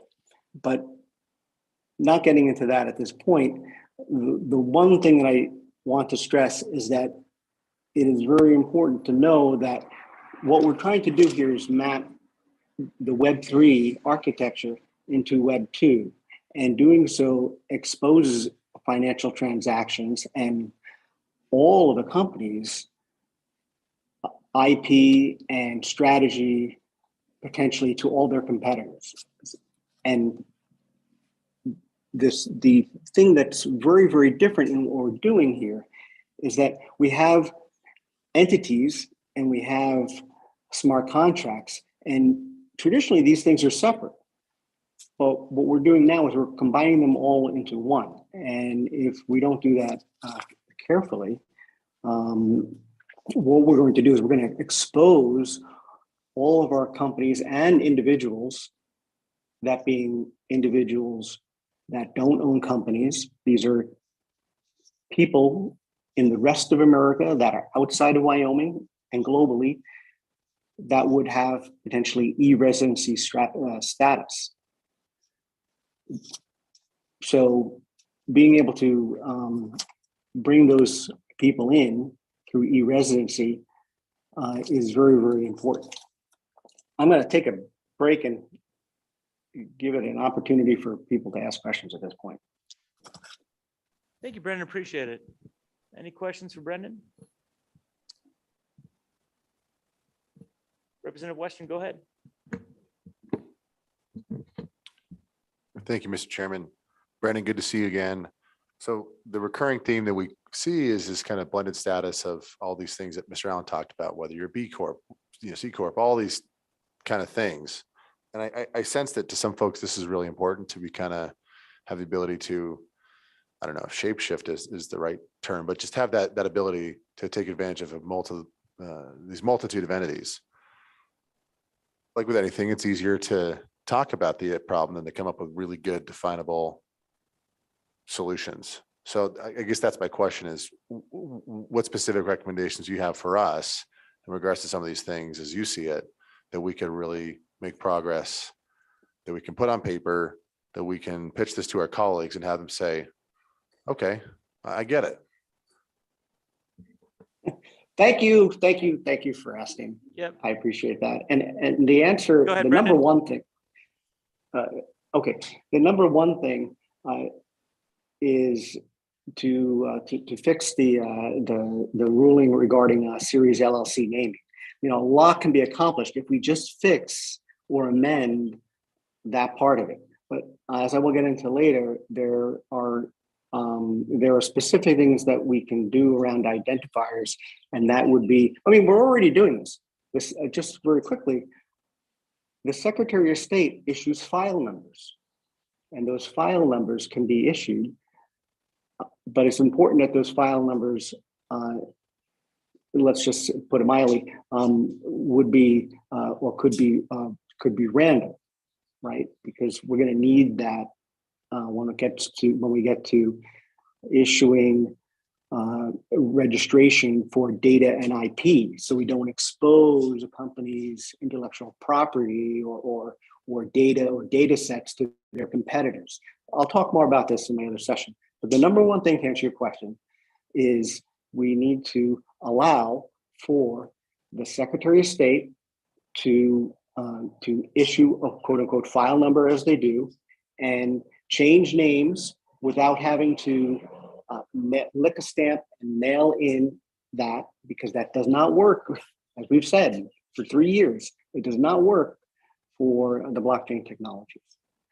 And the second most important thing is, I fundamentally believe, and I'll get into this later, we're going to need to allow the Secretary of State to receive information back that binds all this stuff and pegs it. And I'll talk more about that later. But the other thing to think about in terms of organizational digital identity, and it has been mentioned in many talks through the years and testimony, that we have this idea in this Web3, like the ENS naming service, right? It is essential to note that these things don't have a direct binding to company organizations, right? It's this loose binding through, if you have it at all, it's through the domain name system, and your organizational digital identity in ENS is bound to your domain name, right? But that's not direct. What we're talking about here is coming up with an identifier, which is a direct representation of the entity registered to Wyoming. And I'll talk more about this later. I hope that helps. Thank you, Brendan. Any further questions? All right, seeing none. With that, let's go back to Ms. Cavallari, if she's still online, and get that update on what we see for crypto mining in the state of Wyoming. So let's bring up Amanda. Hi, Good Amanda, morning. welcome. Good morning, and thank you for joining us today and providing us with a little bit of an update. And really, it's just a thumbnail of kind of what you're seeing that's going on. I appreciate your engagement in the cryptocurrency mining space and know that you're keeping good track of what's going on in the state. So welcome this morning. Thank you. I appreciate it. And thank you for all of your work from this task force. I think it's been, something that the entire country and world has really kept an eye on. So very much appreciate all of the work done thus far, and look forward to kind of, it's in my opinion, bringing it full circle and almost back to basics, right? And that's where crypto mining, or to me, proof of work mining or Bitcoin mining really comes in for the state. So I, for a little bit of context, have been working in this industry for about 5 years, was on the tech side, working with Dr. David Chom, and on the fund side, so hedge funds and venture funds, both domestic and abroad. And then with COVID, had already been living in Wyoming, a lot due to the legislation that's been passed so far, and Wyoming taking the lead in this industry, but had started to shift to, well, what can Wyoming do as a state to bring, real value from this, this opportunity and this change that digital assets bring. And, I believe it really is mining is the last piece to the puzzle for Wyoming. It's a natural fit with the abundance of energy and potential energy projects that might be stuck due to lack of transmission lines to states like California or the West Coast. So this really brings it full circle, right? The energy is there, but it's trapped. The projects are stuck. And so how can we, as a state, enable miners to come here? So I'm actually in Texas right now, which has really become the mining capital of the US and really of the world when China banned Bitcoin mining, most likely not due to environmental concerns because a lot of it was off hydro, but really because of, likely we'll see in a couple of years, because of their digital yuan initiative, their CBDC initiative. A lot of mining moved to Texas very quickly because they have a deregulated grid. So it was very easy for miners to set up shop in the state of Texas. There are a few things that really prevent Wyoming from doing this with anything other than gas. So utilities are still quoting folks about 6 to 8 cents per kilowatt hour.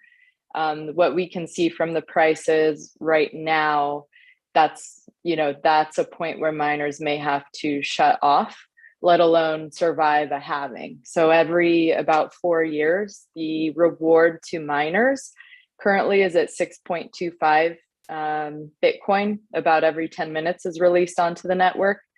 And that's how they pay for new miners. They pay their energy bills that way. They grow that way, is by usually selling Bitcoin. Some folks take on debt now. That's become a bit of a trend, but that's now that debt is getting more expensive. With Fed changes, I believe that will stop.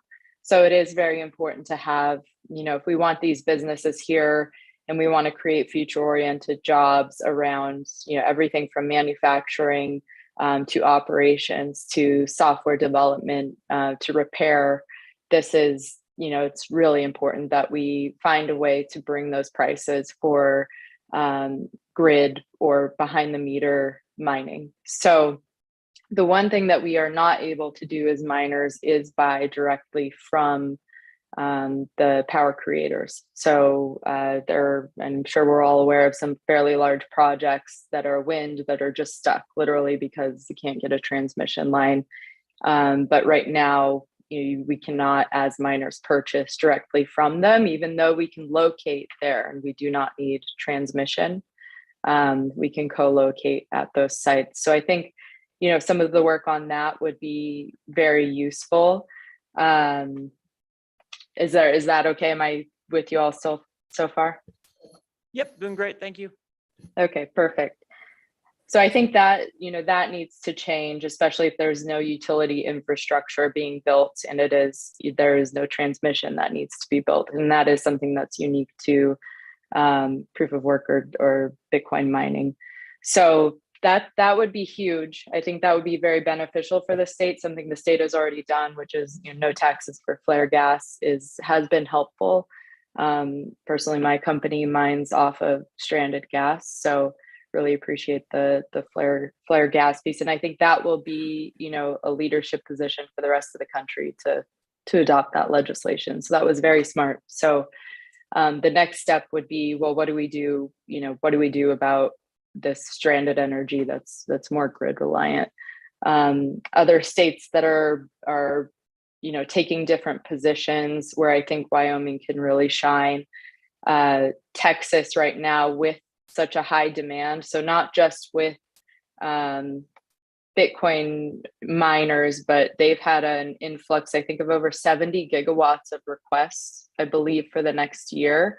Their capacity is only in the 30s. So 30 gigawatts available, 70 requests, right? So how can Wyoming position itself to take, even half a gigawatt or a couple gigawatts of that demand is really the urgent question here.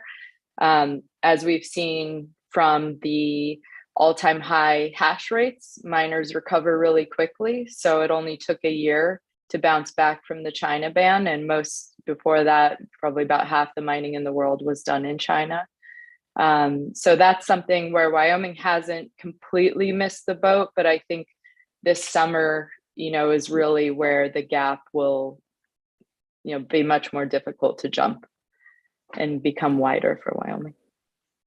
Excellent, thank you. And Amanda, do you have a sense of, for Wyoming, what you've heard perhaps for total requests of power, aggregated? It seems to me that we probably had a few gigawatts of requests over the last year. And then maybe what the aggregate amount of met requests have been. So what we potentially see as new production, or not new production, new mining in the state of Wyoming over the last year. Do you have a sense of those numbers? Sure. So some, the easiest way to find this out is through mining pools. I believe Foundry and Luxor would be open to sharing data. So that could be useful. So I can reach out to them and ask what they have as far as growth in Wyoming. But I believe it's close to 0.5% of the mining in the United States is in Wyoming. So ideally, the next halving is May 2024. The question I'm wondering, and I think this is a useful goal, is can we get that from 0.5% to 5% of the US hash rate? So that would be probably 500 or so megawatts of mining. I personally have had companies that run anywhere from 50 to a couple gigawatts worth of mining ask for sites in Wyoming. Generally, they would like to have sites that are no smaller than 50 megawatts at that size scale and would like to get up to 200. I think with current, Bitcoin price and constraints, that might be closer to 100 is doable until the next halving in May 2024. But that's the kind of realistic approach in what folks are doing. They're moving from these, very large load requests of a couple hundred down to 100 with where the market is right now. Great, thank you. Any projects on the horizon that we should know about that are taking place in Wyoming? Any success stories? Anything that you do see around the state that has worked? I do know that we're struggling to compete. We're going to continue working on that, but anything that actually is working out? Sure. So for on-grid, I believe there is one project going in Casper. I do not have the details on that. I would imagine that's in the double digits of megawatts. And I think they're building that out right now. They're a private company. And then my company, for example, we're likely building out over 10 megawatts of stranded gas mining near Gillette. So there are some, pockets here and there, but the projects at scale that will really make the industry look here aren't able to, work with 6 megawatt pricing. It's really got to be neighboring states are 3.5, just to the north of us, 3.5 megawatts or 3.5 cents per kilowatt hour. Thank you very much. Any questions for Ms. Cavallari? Yep, Representative Stiff. Mr. Chairman, so Ms. Cavallari, it kind of seems like the future of crypto mining in Wyoming is not very bright because it's not cost competitive. The utilities really are not that interested in it. They don't want to do it. And unless we created a deregulated industrial power zone that stripped out the transmission costs for power generation, it seems like it's just going to be hit and miss here and there in certain pockets, but really not much is likely to happen. Is that a fair assessment? I mean, it's not optimistic, but. Ms. Cavallari. Right. I agree. Thank you for the question and observation. So utilities don't seem to be able to, for better or worse, very responsive in bringing load to Wyoming. And for better or worse, maybe it's because they're based in other states like Oregon or South Dakota. I know Black Hills did do their best to do, they had an RFP and the group did win that bid. However, they still have to purchase power from other states. So there's, difficulty in that where the incentives maybe of the utilities aren't completely in line with economic development in the state itself. It's more profitable to potentially sell energy to West Coast states than it is to, let it be utilized here and build industry here in the state of Wyoming. I think the best solution would be to create legislation that doesn't, I believe from what I've had with conversations with one utility, for example, if there were legislation created to enable miners to directly purchase power at the site of projects that are currently dead, for example, some wind projects, that would be, beneficial to getting some of these larger miners here to build that less ethereal industry here and to build something very tangible and very pioneering. Thank you. I appreciate that. And I see Joel has any follow-up? Representative Stith, my apologies. No? Okay. Joel, go ahead. Thank you, Mr. Chairman, Ms. Cavallari. I just wanted to follow up on the last comment that Ms. Cavallari made regarding some legislation that would help locating where there are some stranded resources available. Yeah, I just want to clarify, because I believe that as long as you're not utilizing the grid, you're not limited from doing so. What specifically could we do legislatively that might assist with that, Ms. Cavallari? Sure, thank you, Mr. Rebel. Go ahead. To believe under current law, independent power generators cannot sell direct to miners. And please, if anyone knows otherwise up here, let me know that that's not correct. So I think it would be creating law to enable independent power generators to be able to sell directly to these customers, and that would not impact retail prices for utilities. They're two separate worlds. So I think since utilities have shown us either they can't service or don't, have the desire to service these groups, that, it's almost un-Wyoming of us to not find a way to let these companies come here. Follow up, Mr. Chairman. Yep, go ahead and follow up. And just to clarify before the follow-up, Ms.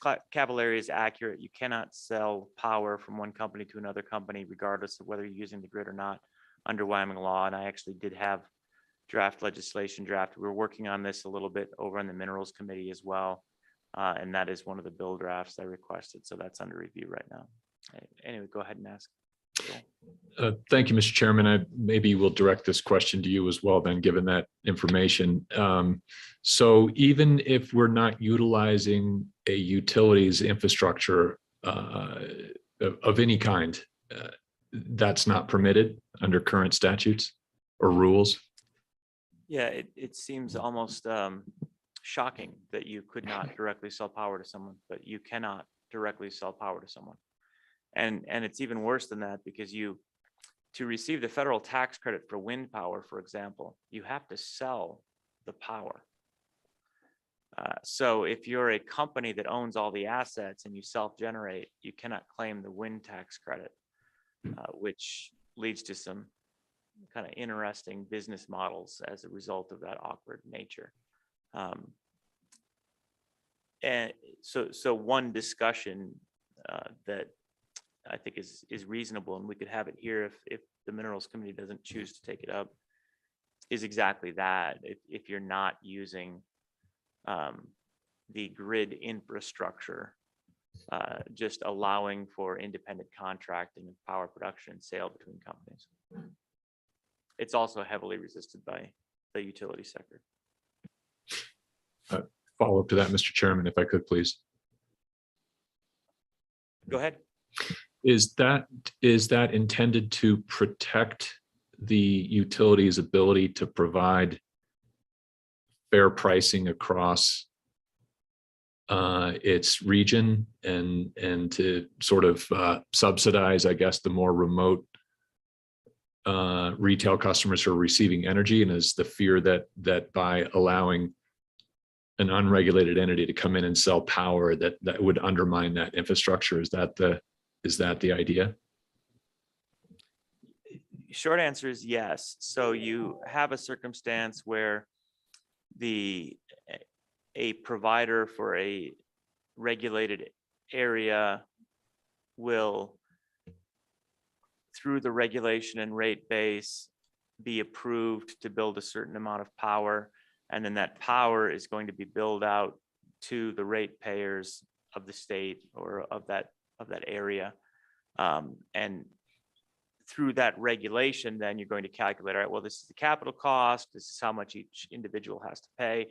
And the Public Service Commission then is going to help do the math, so to speak, to ensure that the costs remain low and that you don't have a circumstance of overbuilding, where, for example, I build twice the capacity at twice the cost, and therefore I need to have higher rates than the demand actually can pay for. The concern with any alteration of that is now an independent merchant comes along and overbuilds the zone and charges a lower rate than what the provider pays, or charges. And in that circumstance, you would capture the sales that we're going to pay for the regulated utilities. So there's always this concern by the regulated utilities that if you overbuild an area, you'll capture previous load and it will hurt the ratepayers. So the concept there usually, and again, this was taken into consideration when we considered the deregulated industrial power zones, was that the PSC would be involved in that and ensuring that this was for new load and not to replace previous existing load. Go ahead, Joel. Thank you, Mr. Chairman. I can see how that could be a concern because the utilities are mandated to provide to all users. And if a company were allowed, independent company were allowed to come in and cherry pick the very best or highly productive customers, big oil and gas customers, for example, that would sort of crush the utilities' ability to amortize their expenses across the entire user base. But I'm wondering if there's a way to protect that from happening, but still allow the use case that Ms. Cavallari is suggesting. Yeah, exactly. And that's the concern, is trying to find that balance. Again, if you have new power and a direct sale that's not using the grid infrastructure, it is difficult to justify that independent transaction can't take place, but that certainly is current statute. We can explore this more, and that was why and how we drafted that deregulated industrial power zone, was to account for all of that. But the regulated utilities were not happy with that piece of legislation either. So we can keep trying. This is clearly what's holding the state of Wyoming back. There, as we've talked about before, there's upside for individual residential customers that the protection of the Public Service Commission is a positive. But when you get to large scale power consumption, it certainly seems to be holding back Wyoming significantly in accessing any of these types of projects, whether it's cryptocurrency mining or any other large scale industrial project that consumes electricity. We are not in the game. All right, any further questions or discussion on this? We've got a break coming up about 10 minutes ago, but we'll start it about now if we don't have anything on this topic. All right, with that then, let's take a 15-minute break and start back up at 10:45, where we'll be getting back to digital identity.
All right, welcome back, everyone. It is 10:55. We're getting to our 10:30 agenda item, digital identity. And this is it's kind of a broad conversation today. We've had a number of topics that we're pulling together in digital identity, data privacy legislation we had last year. We spent some time working on, didn't really feel that that was right to advance. And we'll take another shot at it this year and hopefully pull it together. E-residency, this is a discussion that we've started. There's been a lot more interest, and I've been hearing in many conversations, we've had them today and yesterday, but others are really interested in Wyoming becoming an e-residency destination. And this is an opportunity, I think, for us once again to lead if we do things right. We'll have some conversation about the private cryptographic keys legislation that we had from a couple of years ago. Take a look at whether we want to bring that back again.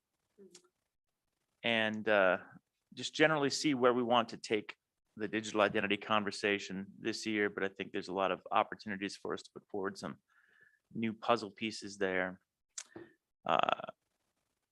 So with that, let's see. On data privacy specifically, I don't think we had any. I was just going to pull it up.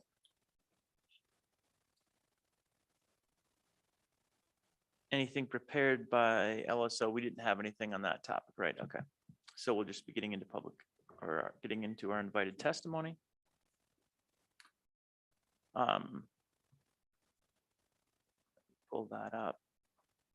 So for invited testimony, as we're talking about data privacy in the beginning,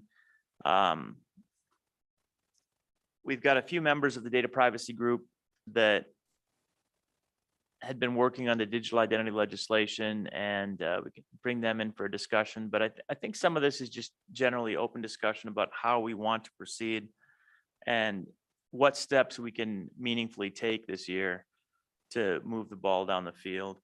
I know Mr. Allen is here, and he has some ideas in this space as well as e-residency, but I'll see if Mr. Allen wants to specifically hit data privacy as we're on it, or whether he'd like to wait for e-residency before he brings in his material. Mr. Allen, what do you? Thank you, Mr. Chairman, Select Committee. I have comments on all three areas, and I will try to be very, try to be very focused to things that are practical. Again, I am founder of Blockchain Commons, which is a Wyoming LLC, a nonpartisan blockchain infrastructure development and research organization. But specifically for this community, I have some other hats I'm wearing. I'm the co-author of the W3C decentralized identifier specification.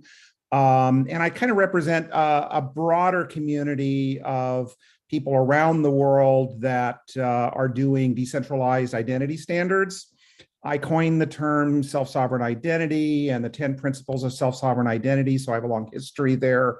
And I host regular conferences, except for COVID, where we published over 50 papers on the future of this type of technology.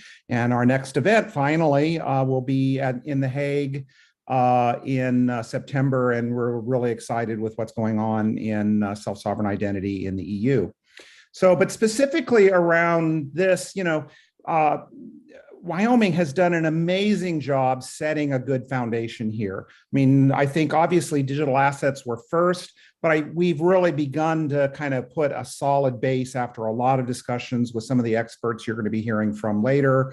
That is different than the way the rest of the world has done so. So, I mean, I really care about best practices for sure for securing, your digital world. And that isn't just digital assets, it's also your digital identity, because we're increasingly involved in that. And for many of us, especially our younger generations, which I have one of my interns who will be talking later, their whole lives are digital. And what our challenges under the law right now is redress. So our redress largely is, well, we have to say there was a property loss, something specific. And we do it all under these property law type things, as if everything on the internet is solely about property and not about people. And I would say it's about people. So we really want to find ways to redress the harms that aren't just property loss. And you've done that with the new digital identity definition. You've begun to introduce some concepts around that identity isn't just about property law. It's also about your agency as a human being in the real world who is exercising your rights in the digital world. So that basis is there, but we really need to, in the coming year and more, to actually give it some incentives and some teeth to make it real. So to that end, I like some of the language in the genetic privacy bill that was passed last year. I mean, it's obviously a different area. It's a very physical thing, et cetera. But I think some of the language and approaches for that are worthy of investigating, moving toward applying some of those ideas to our digital identity and our digital privacy work. In particular, there's this crossover between genetic privacy and digital privacy, which is biometric privacy, which potentially has some fairly significant and scary threats associated with it. And Wyoming should be able to deal with that. There's also some interesting digital identity work in other places, in particular Texas. Carla, who's been a regular contributor to the digital identity subcommittee that many of us have been working on, is also on that committee. And I'm hoping that she can bring some of the clarity that they've begun to do there.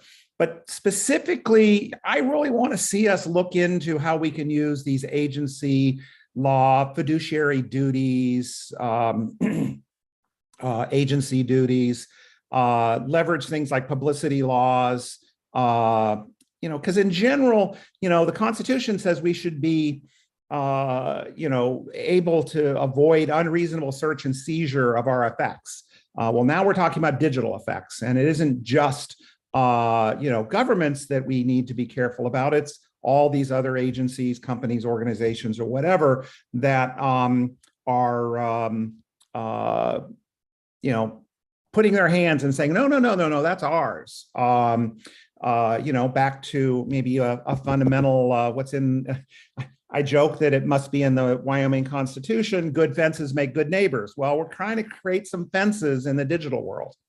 I mean, I really would like to see that, if you are going to be involved in hold data information, or even more so if you've been delegated identity information, the agents ought to have specificity. They should have specific tasks that they do and must serve. We need to define what are the customs and best practices. They need to be responsible with reasonable care and skill, with due diligence. They need to represent you in your best interest. They need to have fidelity, and they need to have disclosure. Well, gosh, all those terms come from the digital assets. Come from the assets world, right? But they also come from things like the medical world, other places where it isn't just about property. It's about, what you are entitled to as a citizen of the state of Wyoming, of the citizen of the US, and of course, a citizen of the world. So I think we can really draw from some of those things. I'll close with one sort of comment I wanted to bring up yesterday, but there wasn't time. There was a lot of discussion about open banking, and we talked about some different aspects of that. But I really feel like there's some lessons from Europe. Europe has been trying to do open banking for 4 or 5 years now, and there's a lot we can learn from them. One of the self-sovereign identity principles is portability. And this is one of the core practices of the open banking initiative. But obviously, companies are going, no, we want to own the customer. They're our property, right?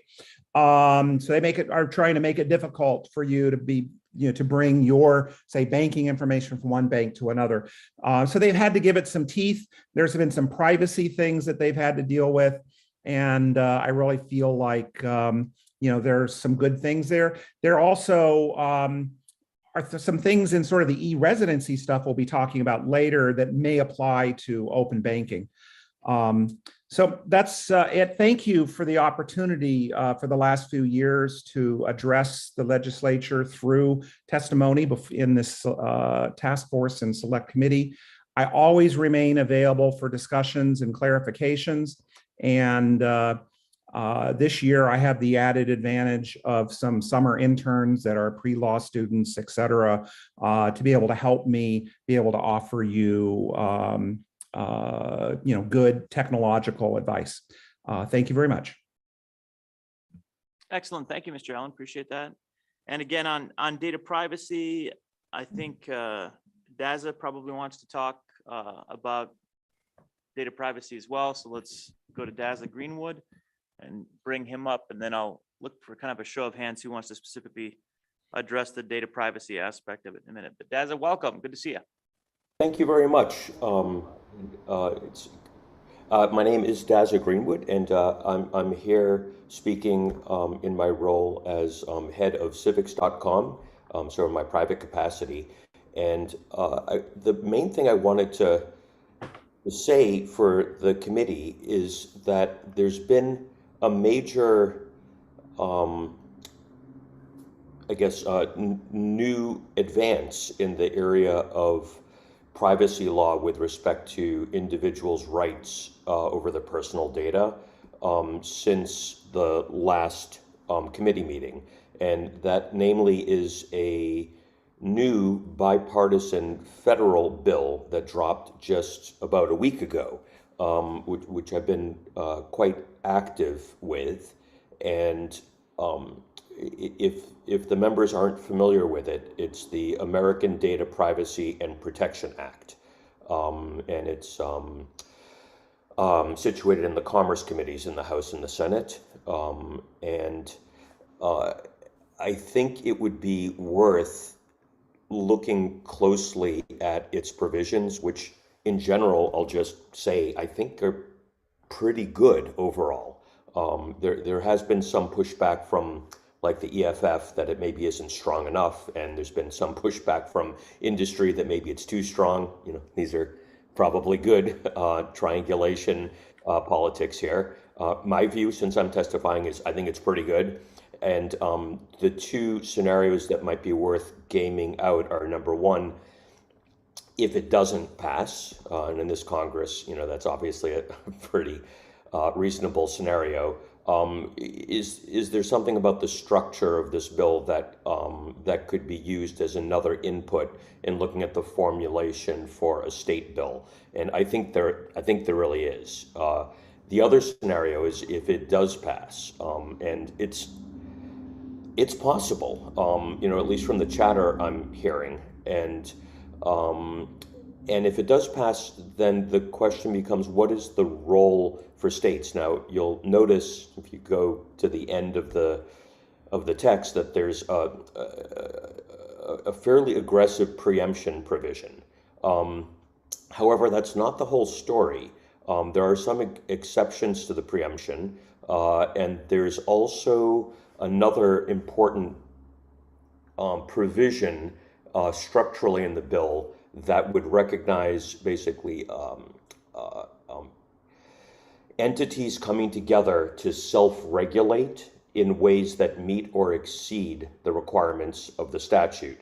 And it provides the regulator, in this case the FTC, the authority to recognize those private rules and systems as a type of safe harbor. And if you look at the entities who can propose such rules, it's completely broad. It's really any legal entity.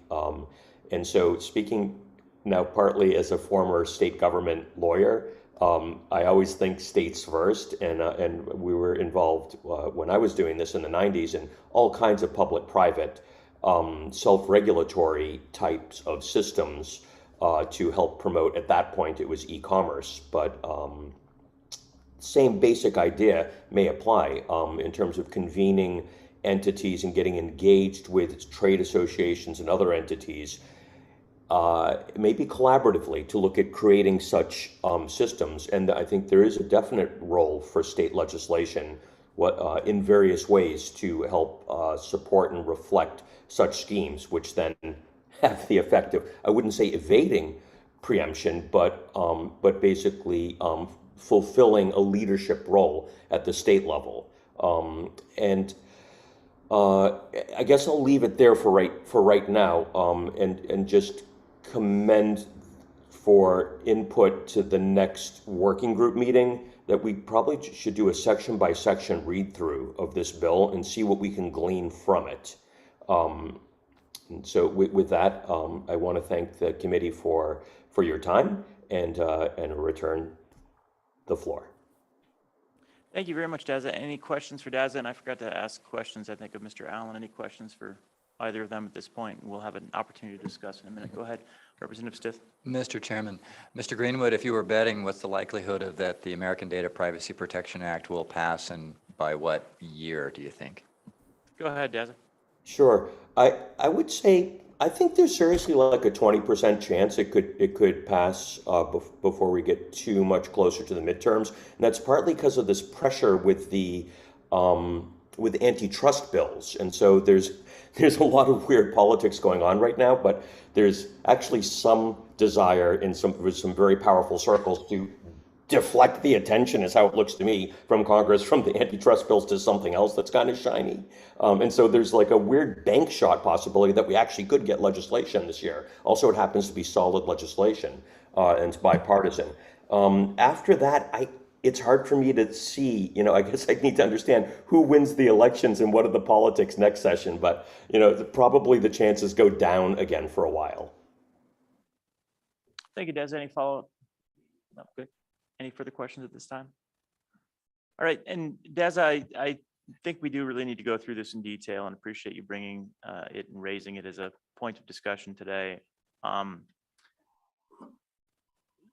One of the considerations, which was the same consideration we had over the past couple of years, is a lot of what's been done in other states, in California and elsewhere, has been very much consumer oriented and doesn't really go more broadly to a concept more of the individual, of privacy and property rights in the same way that we've been trying to achieve. Do you see this as being an improvement upon what we've seen in other state drafts of being more comprehensive, or is this still very much a consumer, creating a structure of every human is a consumer and all that matters is your consumer data?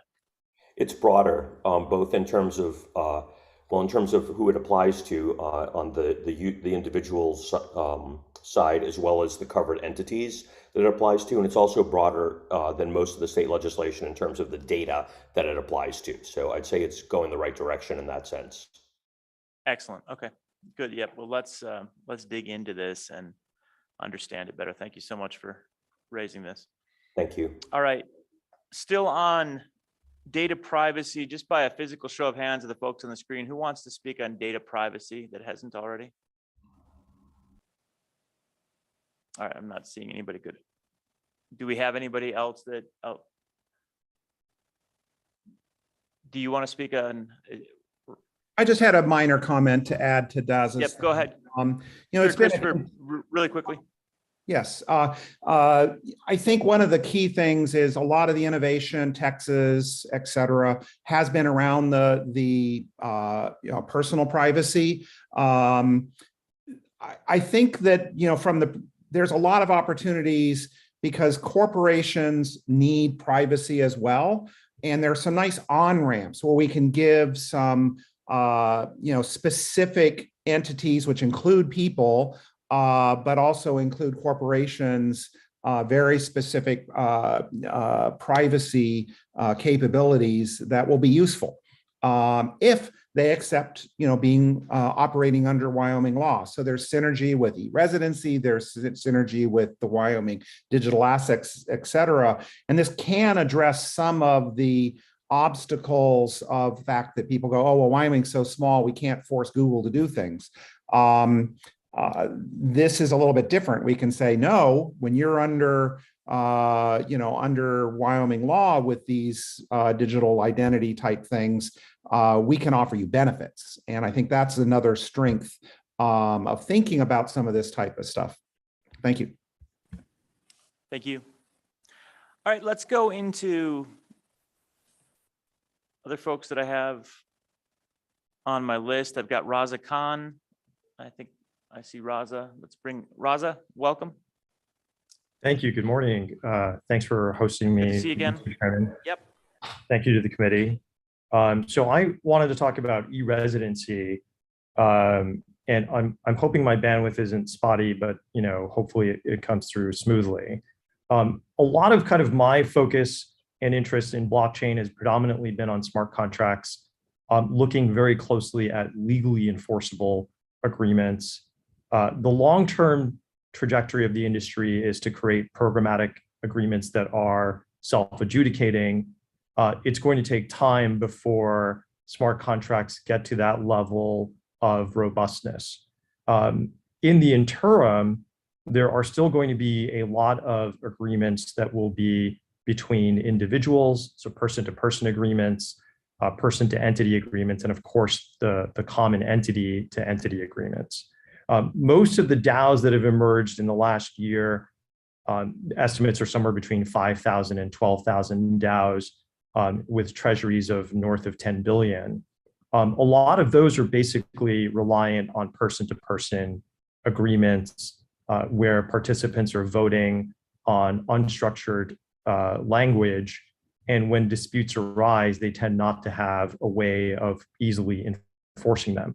And in fact, they suddenly realize that they might have jurisdiction issues, they might have forum selection challenges, governance, et cetera. And as the sort of space is evolving, Wyoming has done probably, from what I've observed, and even recognized in other parts of the world, the best job of really understanding the trajectory of the space, and is way ahead of the federal government and certainly way ahead of many state governments. So that creates this sort of unique question of, historically, most of our regulation was really tied to where we were physically. And as we enter really into this entirely virtual world, where most of our interactions are going to be filtered through some digital layer and probably through some digital smart contract, the question of sort of how we select forum and adjudicate is something that I think is really worth considering. As a sort of New York resident, I myself am interested in a number of the policies that Wyoming is developing, but may not be able to participate given where I am geographically located at a given time. At the same time, it's not as though all of America can move to Wyoming. I don't think that that's going to sort of succeed, both from an infrastructure perspective, as beautiful as the state is. And so I think it creates this interesting opportunity and demand for e-residency, where a lot of the individuals in the blockchain community could apply for e-residency in the state and then participate in the legislations that are being developed around blockchain and smart contracts. And to give you a sense of sort of what I think the potential is, if we take e-residency and model it around typically what corporations do, where they pay a certain amount to domicile, in theory, if we took 10% of Coinbase's user base of 70 million, and those 7 million participants paid approximately $180 to participate in the e-residency program, that could offer about 1.2 billion in revenue to the state to not only evaluate applicants for e-residency, but also build out a pretty robust judicial infrastructure to handle the scale of contractual issues that are going to arise as smart contracts become fairly ubiquitous in our daily lives. I think any of the surplus there can be used for research and development in smart contracts and whatever else the state needs to maintain that infrastructure. Partly why I think this is so critical is that we've kind of arrived at the point where an average legal case in a traditional contract format can take 3 to 5 years. And your junior associates at law firms in New York, for example, cost approximately $700 an hour. So we have already arrived at the point where the cost of recovery far exceeds the damages that the individual has incurred, and more often these cases can actually be pursued. To me, smart contracts are likely going to be the answer to this question of, can we create an efficient judicial process?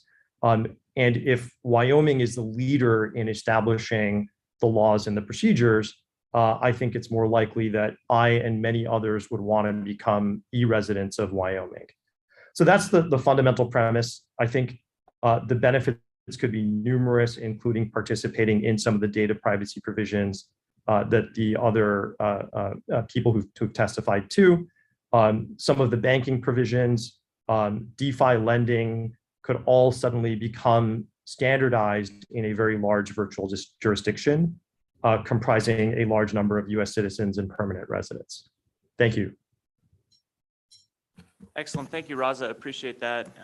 And I think this is a very interesting space, and there's a lot of things to explore. I'm not entirely sure of all of the things that we can and can't do, but we need to figure this out and know what we can do. Representative Stith. Mr. Chairman, Raza, could you explain why you believe that smart contracts would reduce litigation about contracts?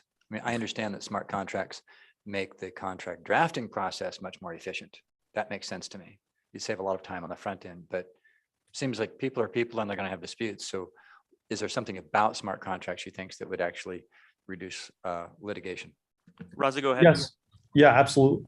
Absolutely. I think I've looked at a number of cases and myself have been a plaintiff in cases attempting to recover assets.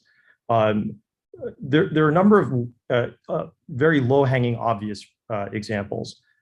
So there was a lawsuit that I was following where PIMCO was attempting to sort of force the sale of securities that no longer met the provisions of the collateral agreement that they had entered into.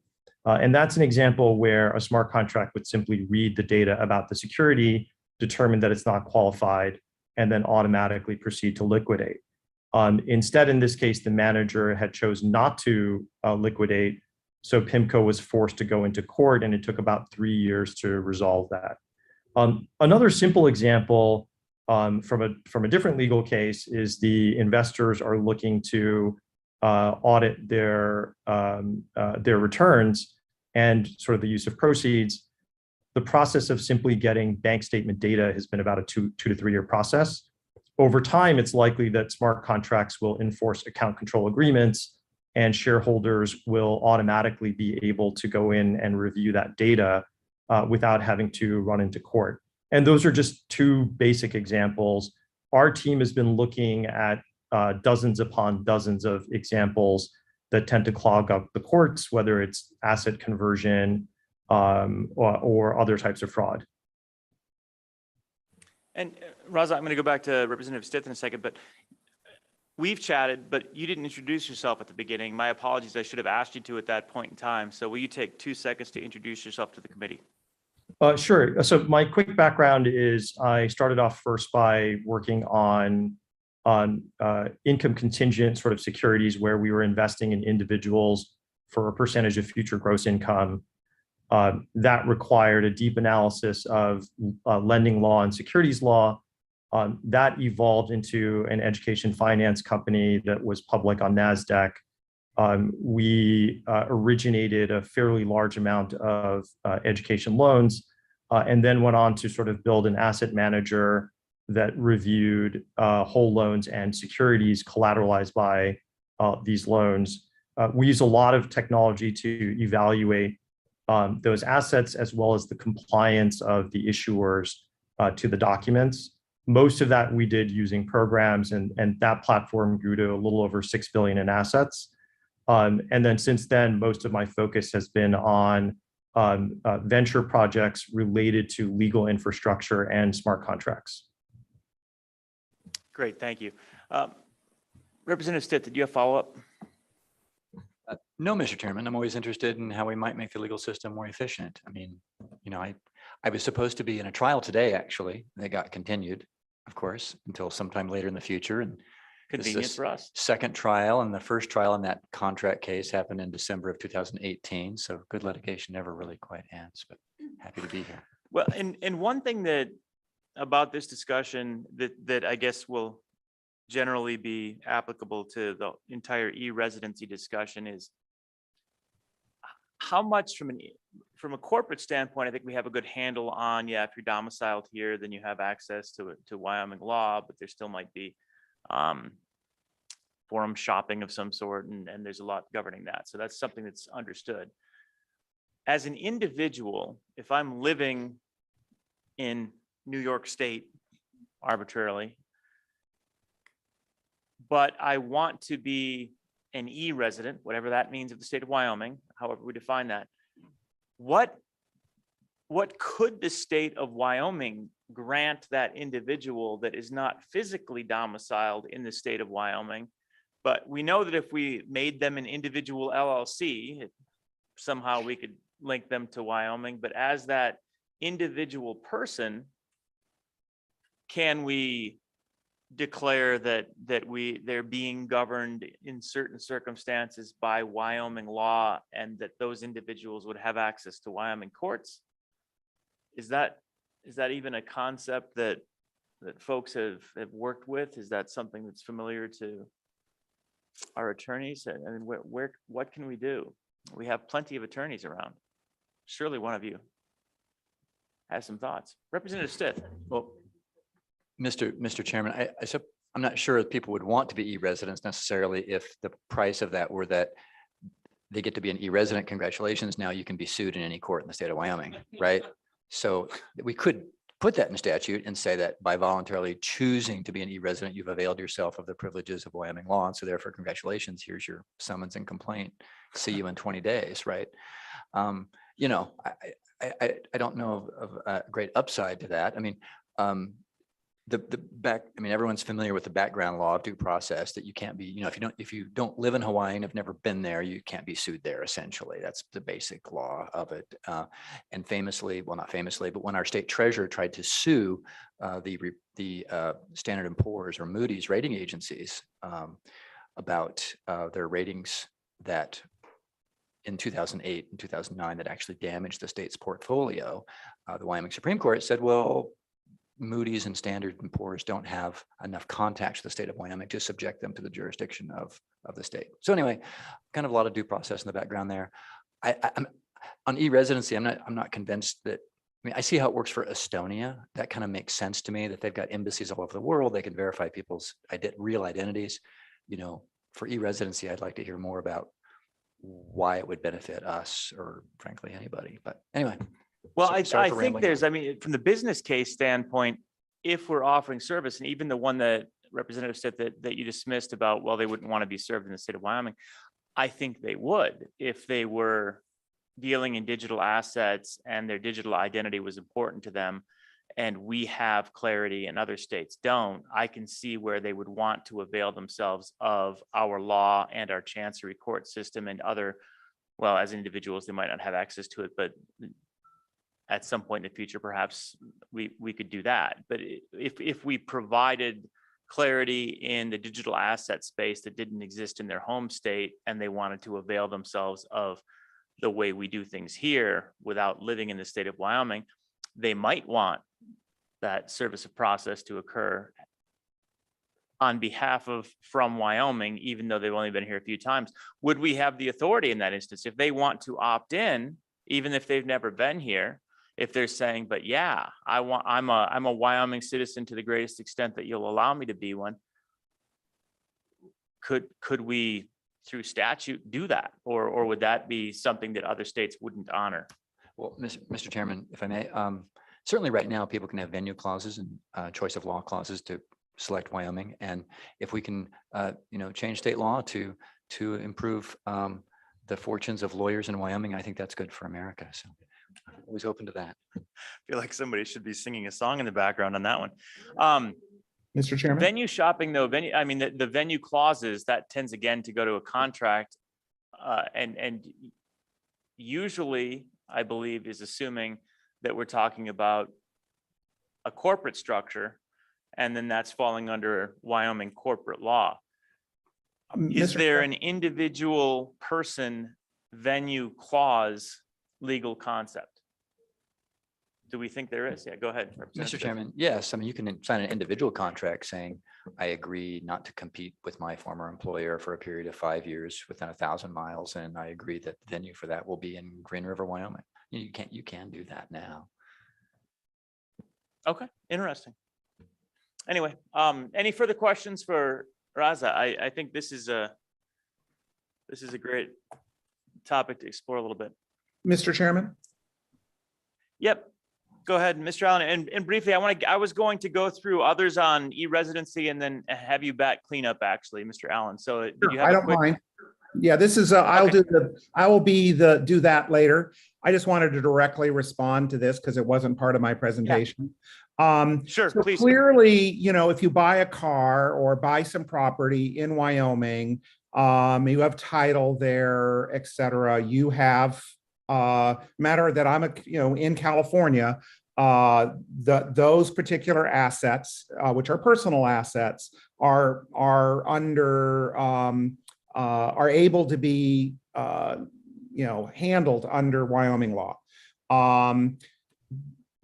Digital assets, on the other hand, have no specific place. So by declaring, hey, my specific place is Wyoming, I'm not quite clear why, how any other state can say they have more standing than Wyoming does when it was explicit on the creation of the asset or on these different aspects of stuff. So I would have kind of apply it there. I think UCC, again, I'm not a lawyer, so I'm kind of doing this by osmosis. UCC has a lot of different things that allow individuals to be able to have authority and clarity around which jurisdictions can handle different types of things.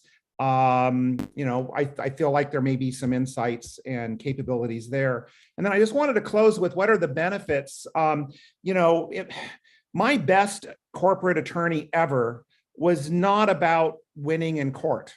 Okay, it was about winning before court ever happened. That he created amazing, wonderful win-win contracts between people with very, very different interests, and was basically able to have everything just kind of work because there were all the nice decision points and all the critical things were well defined, and we just did the work of what was needed to be done. We didn't have to go to courts. And that's really where smart contracts are kind of different than law and contracts in some ways, is that they can basically remove the friction of just doing the work. And if Wyoming is able to say, hey, in order to qualify as a Wyoming digital asset or to qualify as e-residency and all these kinds of different things, which you pay for 180, 300, whatever the right number is. We also have these abilities to have a digital notary, a digital oracle service that can make decisions and arbitrate in various ways, very specific, narrow services, et cetera. And that, by being an e-resident down the line, when we can offer some of these additional things, we can really smooth all of these types of functions. Like, how do I let somebody know that or authorize Dave Pope to be able to share audit information about my company. And that may, if that was explicitly in a smart contract and it had a triggering event, and that triggering event was, registered in Wyoming, all of a sudden I don't have to go 3 years to try to get the audit stuff from the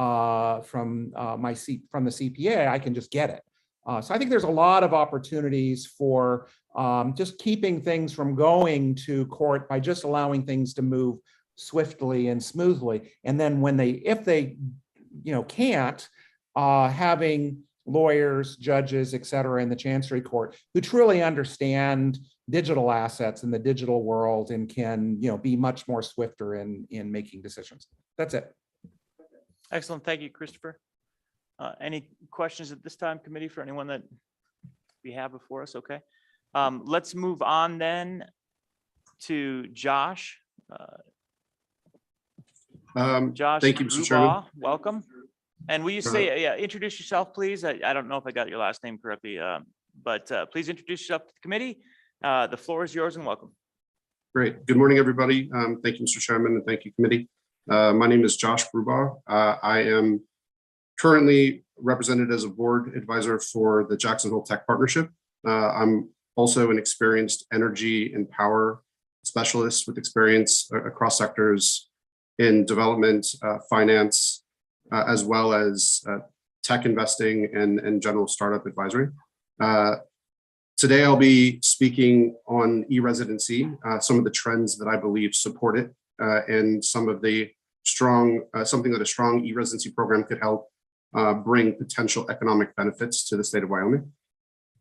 So in the digital age has brought so many benefits to so many people, but as new applications for digital big data integration grow exponentially, we face more concerns in the area of privacy and security.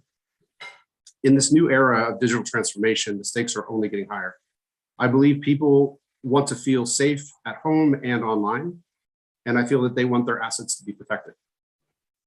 In the concept of this e-residency, it presents an opportunity for a new type of digital social contract between a state and an individual, where the individual can receive better privacy and consumer protections in exchange for a fee.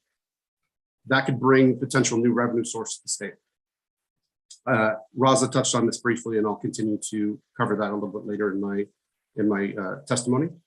But first, I want to touch on some notable trends that I'm seeing, specifically around what makes up this subset of potential e-residents for the state of Wyoming. For U.S. citizens and residents as the makeup of the pool in total, I believe there's some growing trends around the remote worker and the digital nomad that are really particularly interesting for coverage, as many of these individuals travel constantly around the US or around the world and are looking for some type of digital representation and protections in their home country. We're seeing a growing trend in the US with the population more than tripling since 2018 to 15.5 million in 2021. We see Google searches results for the term digital nomad exploded from 1.3 million in 2019 to over 56 million in January of 2022. Surveys show 24 million Americans plan on becoming a digital nomad in the next 2 to 3 years. And an additional 41 million Americans said that they are considering it. That's a 20% increase since the beginning of 2020. More of these US residents, or most of these US residents, already have a physical residence in another state or in a specific state, but would benefit from enhanced digital protections that an e-residency program would offer. While this is only a small set of the small subset of the potential e-residency e-residents for Wyoming, this is a growing trend that we cannot ignore. The rise of the digital nomad was a shift accelerated by the pandemic-driven remote working boom. It is estimated that 66% of the digital nomads are traditional remote employees, with 34% being independent workers. The average digital nomad age in 2021 was 32 years old, with nearly half earning more than $75,000 per year, which was equal to or more than they received in their previous office jobs. Even those that earned less than $75,000 per year are still seeing higher disposable income due to the lower cost of living combined with these similar salaries. This indicates the US digital nomad community is made up of a high caliber workforce, and the remote worker studies also show that up to 40% increase in productivity was generated from these type of employees compared to the traditional workforce environment. It is also believed that the digital nomad lifestyle is being driven largely by women. While this is a hard to validate fact, it is believed that upwards 70% of digital nomads identify as women, and around 30% of fully remote companies have either female CEOs, founders, or presidents. This is a stark contrast to the approximate 5% of female CEOs in the traditional workplace, and another trend I believe will continue to grow. The digital nomad population trend seems to be fueled at least in part by the desire for people to find a better quality of life and to go where they are treated best, not just as a resident, even if only temporary, but also as a digital resident of where they see the best data privacy and consumer protections. Appealing to this high caliber digital nomad population and the growing remote workforce could benefit not only the existing industries in Wyoming, but also the burgeoning startups ecosystem as a temporary or remote workforce. With Wyoming's unique focus on digital economy rights and services, including the establishment of the Digital Chancery Court, the DAO legislation, and support for the growing fintech ecosystem and banking system, Wyoming is well positioned to offer attractive e-residency package. And I think security and privacy focused US citizens and residents would be willing to pay for it. Some of the key areas of interest that would be attractive to potential e-residents include data privacy and legal and consumer protections. Mr. Khan covered many of the points already in his testimony, so I will focus more on the potential revenue generated from the e-residency program concept and how it could attract new startups and create new jobs in Wyoming. There are currently several angel capital sources in Wyoming that provide great funding capabilities to the local startup community, but challenges still exist for the local startup ecosystem when it comes to fundraising, scaling, and retaining local talent. I believe that that allocating some of the potential revenues generated from an e-residency program to a local startup grant program would help address some of the challenges for the local startup ecosystem, and potentially additional work should be put into, and potentially help address some of the issues that it faces. Additional work should be put into determining what that fee should look like to make sure it covers costs associated with the e-residency program. But as an example, if 1 million people paid $100 per year into this program to be an e-resident in Wyoming, this would generate $100 million in new revenue for the state. If 10% of those revenues were reserved for a local startup grant program, this could provide catalytic capital to over 100 new startups, allowing them to create new high quality job opportunities in the state of Wyoming. With the example that Raza mentioned in his presentation, if you reduce that to 5% of the revenues, you could help seed over 600 new startups. This could lead to a flywheel effect for the local economy. The flywheel effect of successful businesses and for the local investors that invest in those startups would benefit the state by helping continue to feed and grow the local startup community over time. This could also help retain high caliber University of Wyoming graduates who would otherwise leave the state, who might otherwise leave the state in search of higher paying opportunities. I do believe that the implementation of an e-residency grant program would help address some of the issues that already exist with the robust startup ecosystem. Hopefully, with the University of Wyoming also being a major beneficiary of the implementation of such a program. I would like to see Wyoming develop into a strong tech hub built around the value that the University of Wyoming brings to the state, while also helping bring more value back to the University of Wyoming. In conclusion, there could also be opportunities to expand offerings to e-residents of Wyoming if the program gets enacted. I will touch briefly on one of those since it's a topic that we've touched on yesterday and earlier today, with digital asset insurance as a bolt-on service for an additional fee. This would potentially bring in additional revenues, but it could also provide services, depending on how it's structured, acting like an FDIC-like coverage for digital assets in the state of Wyoming, or as direct digital asset insurance coverage for e-residents filing in the state of Wyoming. I believe this could also create an incentive for those e-residents to register high-value digital assets with the state of Wyoming, a point of need that was touched on already. Services like insurance obviously could be offered once e-resident community is large enough, allowing the offer to be priced competitively against other comparable insurance options across all states. That's my testimony for today. Thank you for listening, and please let me know if you have any questions. Thank you very much. Any questions? Any questions from the select committee?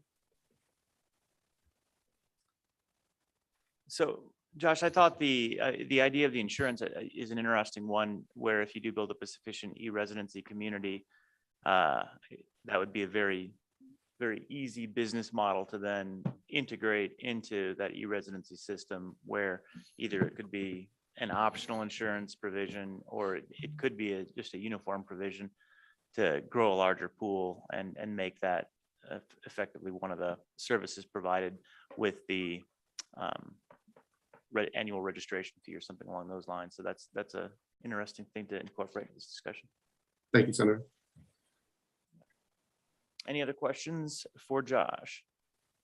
Okay, and select committee, I'll just note, it's 11:46 right now. We'll just do a hard stop at noon and no doubt continue this conversation. At least I find it likely that we'll continue this conversation. And then we've got private cryptographic key legislation to consider and still public comment when we come back at 1:30. So because of that, what I'd like to do right now is there anybody that is going to provide public comment on this digital identity broader discussion, any of these subcategories that would not be able to come back after lunch? I just want to make sure that we're not shutting anybody out because they were expecting to speak before noon.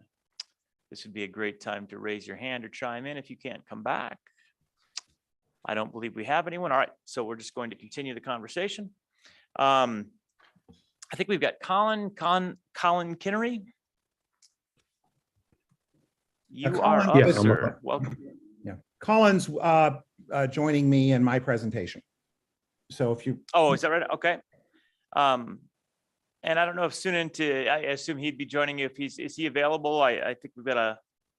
If he's in the waiting room, that'd be great. He was the person who helped me with the work yesterday. Yep. I'll explain. No student right now. So I think then at this point in time, yeah, let's go to you, Christopher. We've got 12 minutes before lunch. We'll do a great job.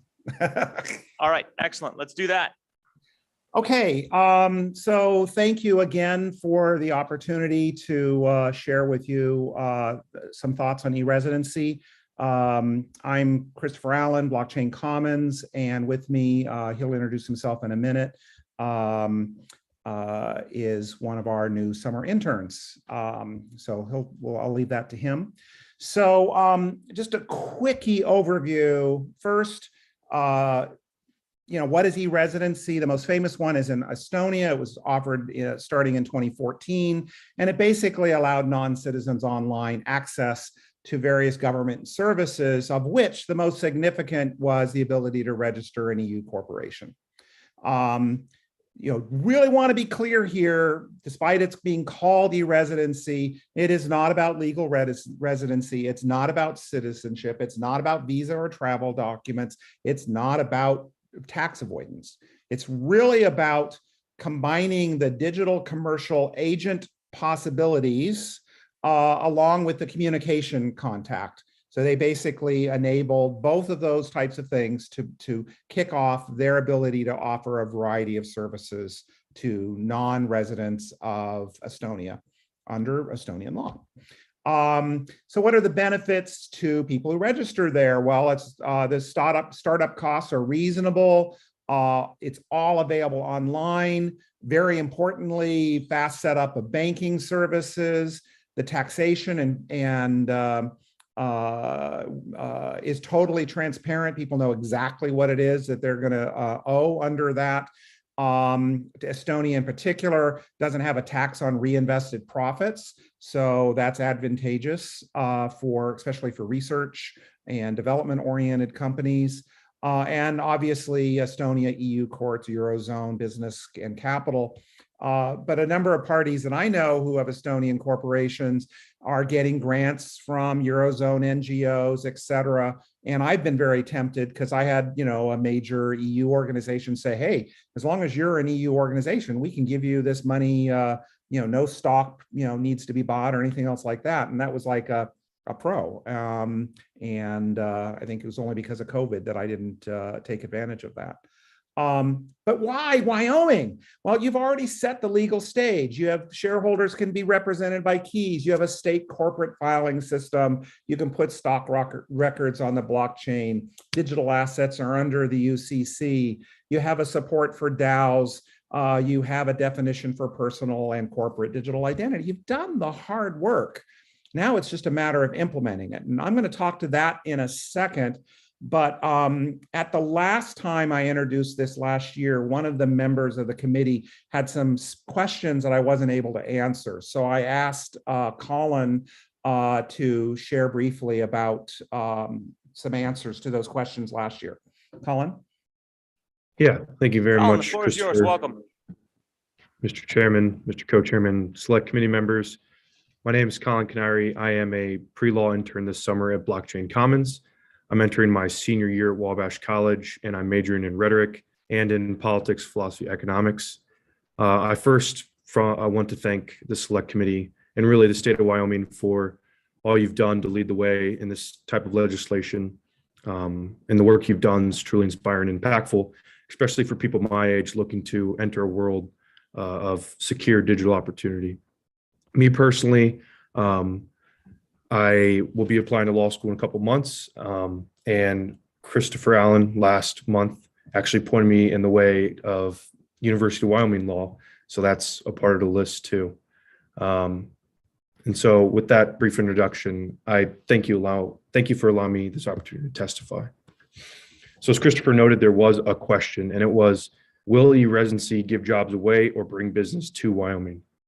I believe that a successfully implemented e-residency system will indeed bring business to Wyoming, but it's going to take a little different consideration than what's traditionally talked about, especially under the lens of economic development. So if you look, and this has been touched on before, but the Google Trend data is supporting Wyoming for sure. And when people search how to start a business, well, Wyoming is at the top of the chart, at least in the years from 2019 to 2020. So this is already a growing energy that's feeding into this. So right now, what Estonia does is they have a model that makes establishing a business really easy. So in that same type of search where you would say how to start a business, if you do it through Estonia, it would lead you to an extremely efficient and streamlined process that can allow pretty much anyone to begin their entrepreneur dreams behind the comfort of their computer screen. And what this has resulted in is now Estonia can now boast the most startups per capita in the EU. And what I think from that is that Wyoming has the same opportunity to attract entrepreneurs as well as prepare themselves for the shift of digital and physical business collaboration. And this is going to become only more and more prevalent. So ultimately, companies that do decide to become e-residents in Wyoming can leverage this physical digital combination to expand and prepare Wyoming to be a front runner in how this next wave of industry all functions. And then my last point there is that it is important to remember that this is not just forming an LLC.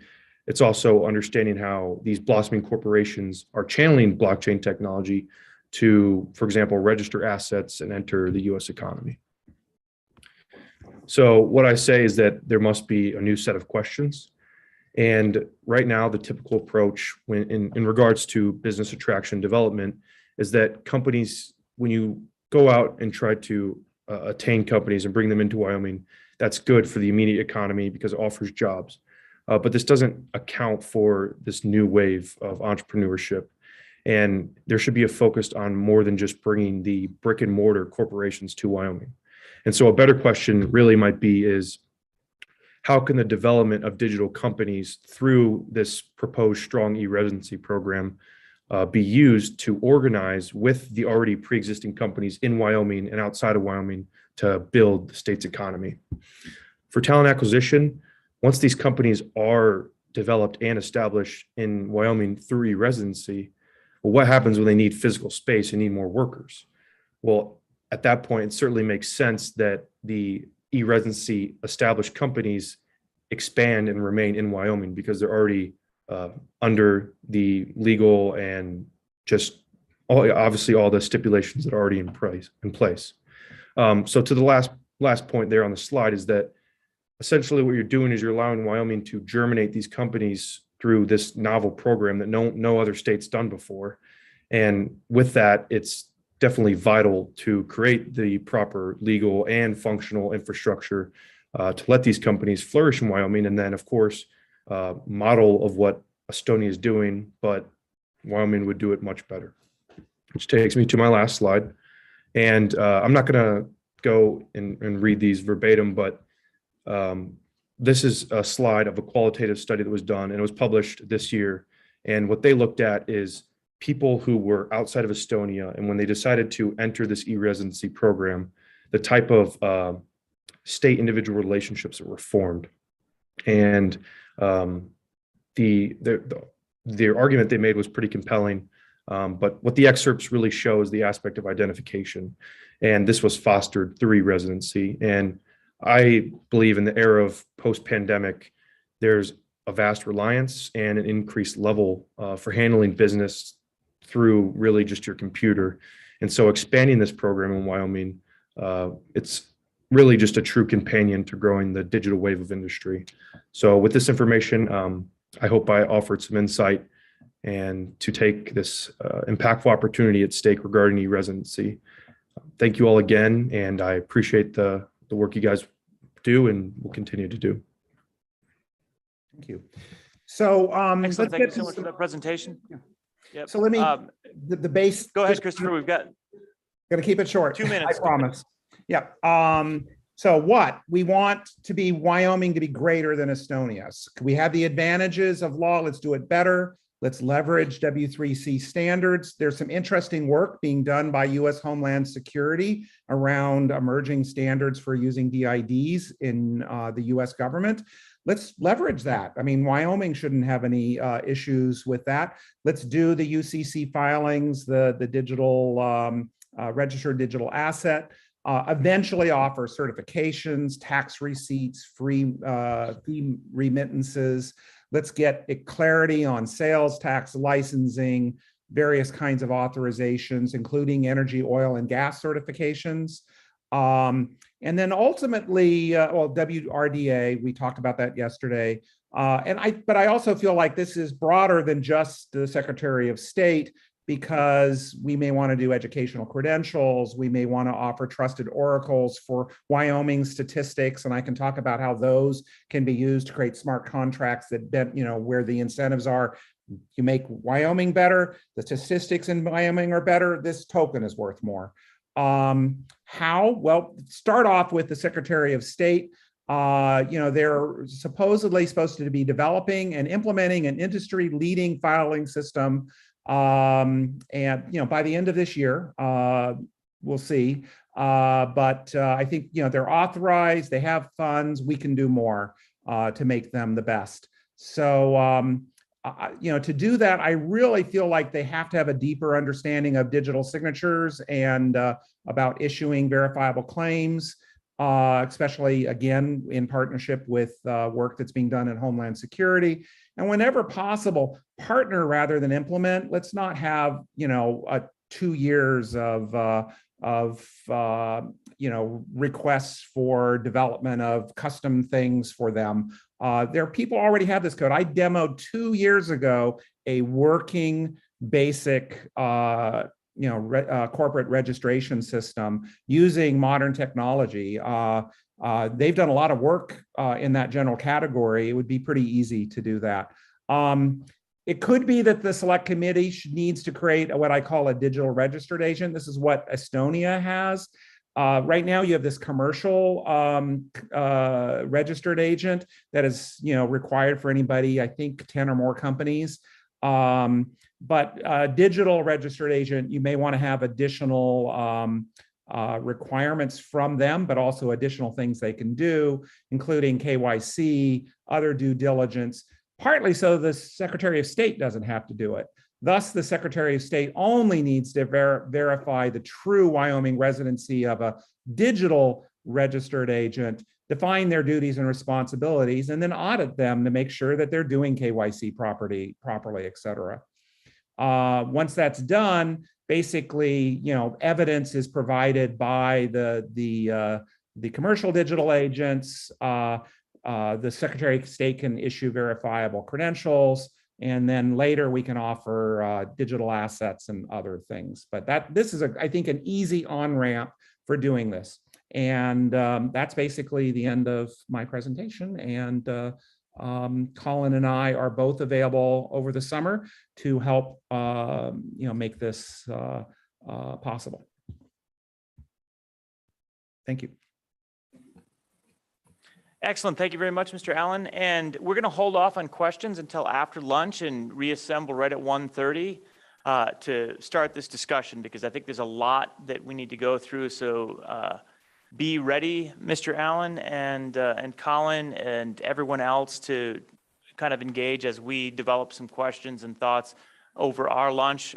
So we look forward to seeing everybody at 1:30. It's now noon here, Wyoming time, and we look forward to continuing the discussion then. Thank you all.